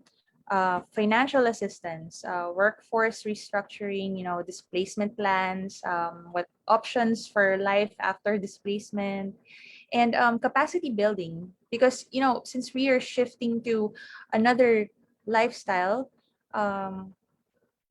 it fills the void of what we are replacing. So there could be possible jobs that they could transfer to. So we just need to give them the capacity, give them the trainings that they need. So I guess it's something that the government can look into. But again, I'm not speaking for the commission, just my thoughts. These are still up for discussion, and perhaps this could be tackled again when they discuss in the plenary, and if there's a simultaneous bill in the Senate.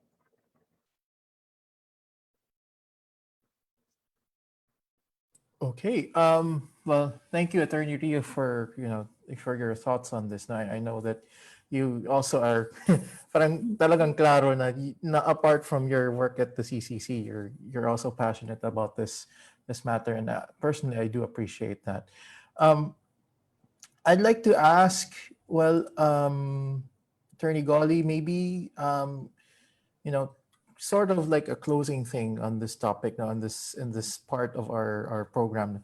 What can we do together as advocates to ensure that the plastic crisis will be solved using current policies and laws in place? Maybe like a quick response lang po from you ho. Yeah, thanks, JM. We're really into a lot of partnerships from the national agencies, local governments who are really badly affected by this burden of managing mismanaged plastic wastes. Fisher folks, youth organizations, we really have to work together and get their voices heard by our decision makers. So not just from the executive department, but also from Congress and even judiciary, because they are also decision makers. It's so important for everyone to know why we have to ban single-use plastics. Ito talagang and I'm very happy, our youth leaders are really know about it, and in fact they're the ones assisting us in sending email blasts, reaching out to decision makers using social media platforms. So you don't need to be a speaker. We have our various roles, so you can do that. So I guess that's my message. And in the process we also learn a lot, like in the platform we have with Davao City Councilor. They passed an ordinance which required private sector to provide an inventory of single-use plastics they have. I think this is important. And for that bill in Congress, we start anew, di ba? Pero dapat alam natin, ilang milyones ba ang nasa inyo? Because we cannot manage what we do not measure. So I hope ipasok ito para alam natin, kasi alam naman natin 80% of that papunta sa ocean, di ba? So kailangan mas maayos ito, and private sector should also which I am very happy more and more are into plastic free alternatives, and really also partner with them. So and in fact, if I may just share, with our partners, they were able to calculate how many plastic bags, like 1 million plastic bags, were not used because they were into plastic free products and services. So it's yung mga ganito. So we really have to do that. So each of the stakeholders or sectors have their own respective constituencies, but we need to work together. So magkaiba man, we're not at all, I mean, we don't agree at all times, but we agree to disagree, right? Kasi pareho naman yung objectives natin, and it can be challenging at times, but we really want this kasi we don't deserve it. We are a mega diverse country and center of the center of marine biodiversity in the entire world, yet we're turning our oceans into big dump sites. So magtulungan tayo. I guess that's the key there. Thank you. Jay, Thank I'm you, sorry. Attorney. Jay, before you proceed, just want to quickly react lang. I really respect what Attorney Golly mentioned about the reasons, the whys. Very important kasi yun eh. Kasi kahit magpa-implement tayo ng laws and bills, if people don't understand that plastic is a problem and there's an issue out na nangyayari ngayon, wala talagang masusolusyonan, di ba? And thank you for pointing that out, Attorney Golly. Thank you so much. Welcome. And actually, we'd like to share what Attorney Golly said regarding like a list really of the number of single-use plastics are being produced by companies. I agree that we should have that. I mean, even and Carlo may correct me on this, but there's also no like a single-use plastic waste baseline actually in the Philippines yet. And if we could convert it even to greenhouse gas emissions, that would be even better, so that we can also shape the conversation with regards to the nationally determined contributions. So we're really linking not just plastics, not just climate change, but also sustainable consumption. It's a great initiative that could be done by all stakeholders moving forward. All right. So I guess because we said a lot, it's a very, very, very important that we thresh it out, everything. And I'd like to thank all our speakers for this engaging and insightful discussion. So we're going to go back to our speakers a bit, but for now, we're going to take a short break. We'd like to move to our climate activism segment, which is meant to, act as the space for climate reality leaders and friends in the climate change sustainability movement to share their literary pieces, performance pieces, visual arts, and other climate-related creations that somehow touches on the topic of our show. So for this episode, we will feature self-taught artist Diana Grace Manalastas, who uses discarded materials and turned them into mixed media art. In this interview by climate reality leader Padma Perez, who is also the project lead of Agam Agenda, Diana shares with us how she reimagines waste to give it a new life through art. This interview was originally part of the Climate Reality Project Philippines' Earthvism virtual exhibit last month. Please refer to the following clip.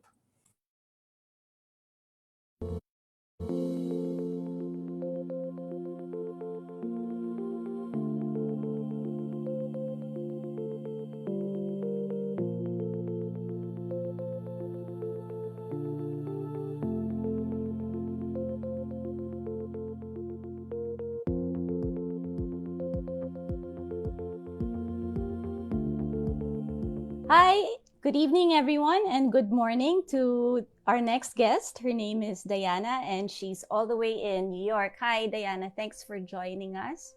Hi, hello. How are you? I'm good. And you, how are you? Very well, thank you. Great, great. So you're here because you're part of the Earthivism virtual exhibit, and you sent in a beautiful oil painting, if I'm not mistaken, of I use acrylic. Acrylic, okay, thanks for that. Of an anthurium. But before we get into that, could you introduce yourself to our audience? Of course. My name is Diana Grace Manalastas, and I'm a self-taught artist. I use discarded materials and I make them into art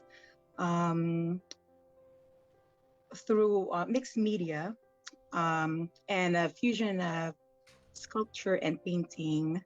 I try to manipulate and reimagine used objects that have been already discarded or thrown away, and try to give birth to, try to give it for like a new life, like completely something new. Nice. That's great. And I'm looking at your painting now, the Ansurium. Could you tell us a little about this painting? Yes, I'm glad that you picked that. I'm glad you picked that specific art piece, because that came from my everlasting series of artwork, and that's my mother's favorite flower. She passed away when I was 3, and I created the everlasting series because it is my way of confronting impermanence. Before, when I visited my mom's grave, I made this because my father died when I 2 years ago. So I made these before then. So before, when I visited my mom's grave, I would think of flowers that would never wilt. That's why I came out with these collection. And recently, when my father passed away, I made sculptures, and it's there. I made sure that they have flowers that will not wilt. That's lovely. So flowers that will stay with them. Yeah, these And are with made. you. That specific art piece is made from wires. From wires that I picked up. If you look closely, they're all wires. Oh, okay. So let's get more into the detail of the Mhm. painting. So it's wires. That I picked up everywhere, from like electronic parts that have been thrown away, from cables. I just picked them up and used them. Right. And then how did you put them on the canvas, or is it a board and you painted over them? That one is on I believe I picked up most of the time it's 100% recycled, even the canvas. I pick up a something that's thrown out, like a plywood or plastic, and then use it as my canvas. Great, great. And you mentioned earlier that you really try to work with recycled material or discarded material, and you give them another life. So in creating your artwork, you're recycling things yourself. And 100%. that's All of them. excellent. Amazing. Can you show us another example of this kind of work? Yes. Just a sec. Actually, I have a favorite because I believe that I'm the only one. This belongs in my everlasting series as well. Do you know those paint bucket covers, the 5-gallon ones? Mm-hmm. So what I've done is I've used the covers, and Nice. so it gives an illusion that it's framed, but it's not. Uh-huh. And then at the Yeah. same time, it's ready to hang. Oh, great. And So it's a row. it's not flat. It's not, because I do sculpture. Yeah, so most of my works are in 2-dimensional or 3-dimensional. That's great. Thank Yes. you. So Thanks and for then the sharing that. flower, I remember making this. It was during election, and then I was picking up. They were throwing away those tarpaulins from election, Mm-hmm. because the election's finished. So I was picking them up and used them, and these are those. Nice, nice. I like how picking up discarded stuff is Mhm. part of your practice. Mhm. There was one you showed me really quickly Oh earlier yes, that I like. this one, I've been this have been exhibited twice here in New York. One at the Philippine Consulate, and then one very recently, this January. It's here in New York too. Different Juan Pablo Duarte Foundation sponsored me, and if you look closely, these are all plastic. Where I've used those plastic plastic clips or that yeah, for the loaves of bread that seals the loaves of bread. And a friend of mine was so interested in these that she had actually looked up what they called. So I finally found out what they're called. It's ocloplanids. Wow. It actually has a farm. Who knew that? Yes, so those are ocloplanids. And when I put them together, I wanted to call them ocloplanets. Okay, thanks for sharing that with us. And thank you also for participating in Earthivism. It's a pleasure seeing your work and seeing how you're able to remake stuff. And one more thing you were going to share with us, you were going to show us how to transform trash or something that most people see as trash into a piece of art. Yes. So I've decided to do a base, but I'm not sure if you can see it, but be able to show it. It's a soda can. So before this stage, ano muna yung ginawa mo? Oh, I just put a base. So that I put a base. I crushed it first. Okay. Yeah. So it looked like this, and then I crushed it, and then I put a base so that the paint will stay, and then so that it covers all the prints on it. Yeah. So, okay, I'm gonna try to make this quick. Oh yeah, because I don't wanna. Ayoko kasing madumihan yung tablet then. But anyway, I'll try to make this very quick. And this is something that I like to do because kids can make it. Right. Like That's as if they needed to do a project in school that's recycled, this is something that very easy to make. They can. I just like making apples, but they can make it with any fruit that you can bite on, basically. But I just like making apples. It's nice to give to teachers. Yeah. I was just thinking that this is a great activity for kids. Yeah. Ah, here's the red.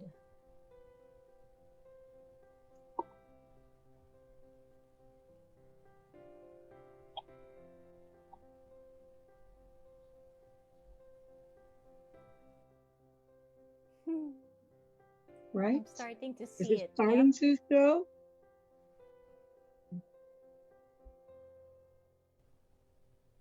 I see the apple.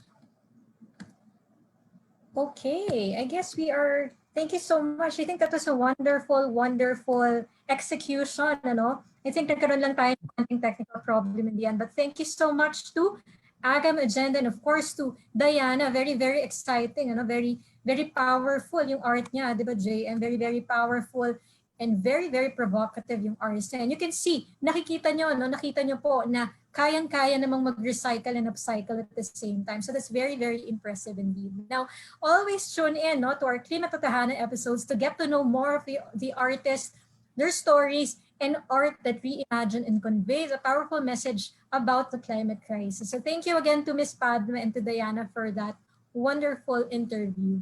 Now, let's proceed. Naku, Jay, I'm excited na ako dito sa next part natin. Let's now proceed. Naku, exciting to our next segment of the show. Siguro ito na yung pinaka-paborito ko talaga kasi sobrang saya nito and a little controversial, di ba? I like that very much. And this is a mini segment game that we will ask our guest speakers to react or comment to a statement that we will flash on our screen.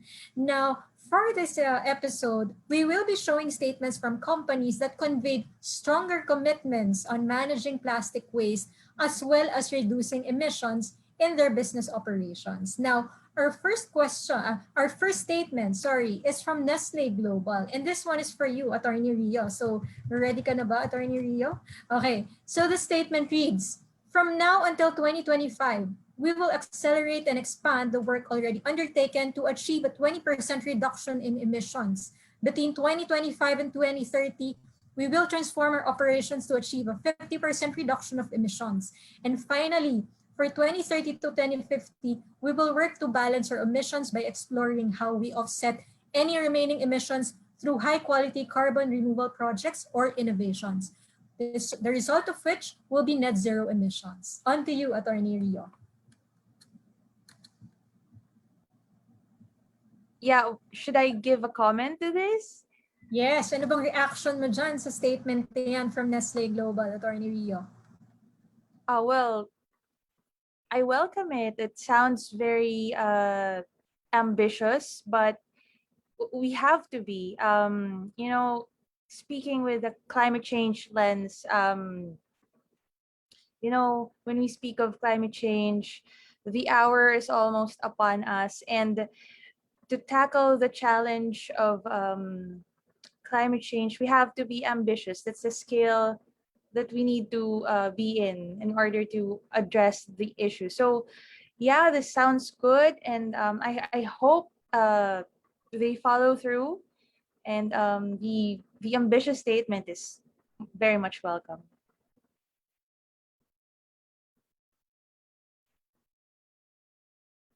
Sorry, nakamute pala ako. Anyway, thank you, Attorney Ryu, for your response to that, to the statement made by Nestle. Let's move on to another statement, and I'd like to ask Attorney Golly for her comment on this one. No? It reads, Pet Value Philippines represents Coca-Cola's first investment in a recycling facility in Southeast Asia. It demonstrates the company's genuine commitment to our world without waste vision. It is not just talk. We really want to establish a circular economy for your recyclable PET plastic packaging. And it came from Coca-Cola Bottlers Philippines. Attorney Golly, what are your thoughts on this one? Yeah, maganda yung words and action to go together, di ba? So maybe I'd like to know the details. At saka totoo ba talagang recycling yan? Kasi we were in one platform and then they were, well, it's about refilling naman. Na they were saying na nagre-refill na sila. Kaso wala sa mga supermarkets, doon sa mga tiangge or mga sari-sari store.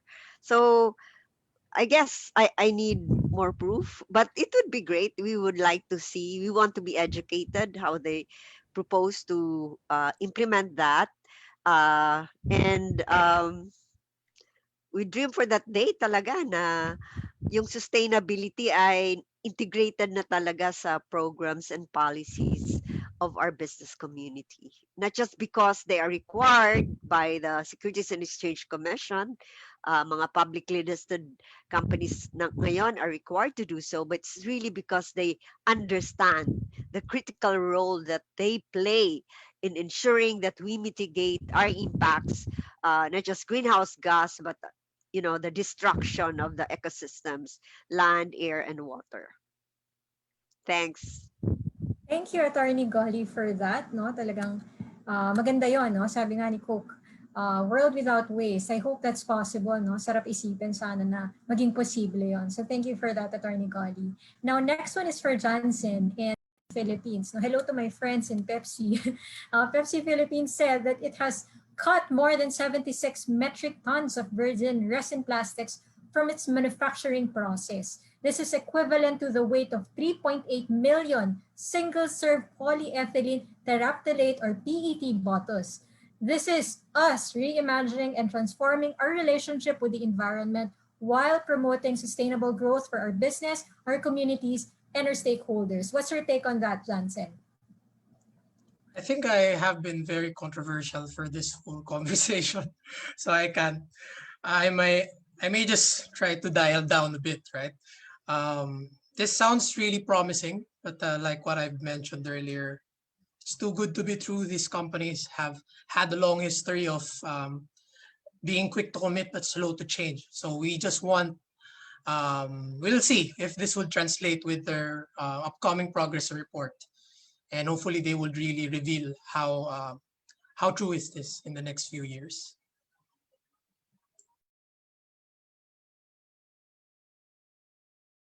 Oh, thank you. Thank you for that.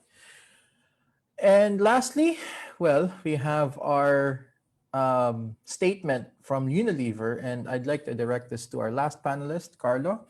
And it reads, whenever we use plastic, we make sure we're choosing better options. That means recycled and recyclable plastics. We estimate that around a half of our plastic packaging is reusable, recyclable, or compostable so far. We're keeping plastics in the system and out of the environment by buying post-consumer recycled content. We're ramping up how much recycled plastic we use, and around 11% of our plastics footprints is from PCR today. This puts us on track to achieve 25% by 2025. Carlo, can we get your reaction on this one? I'm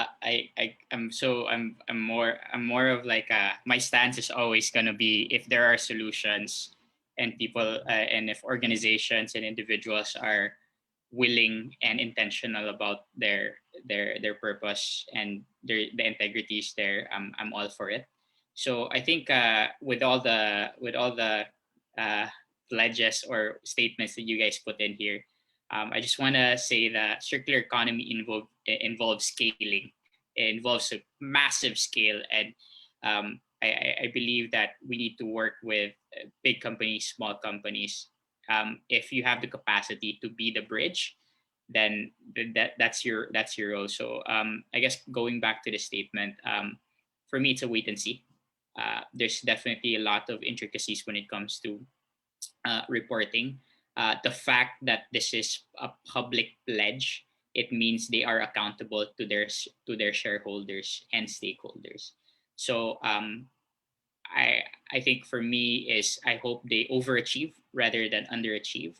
But as well from that, the real question is, what's next, right? This is, I'm sure there is a plan. It's the supply chain is going to be a different situation, but for me, it's always be the question of what's next.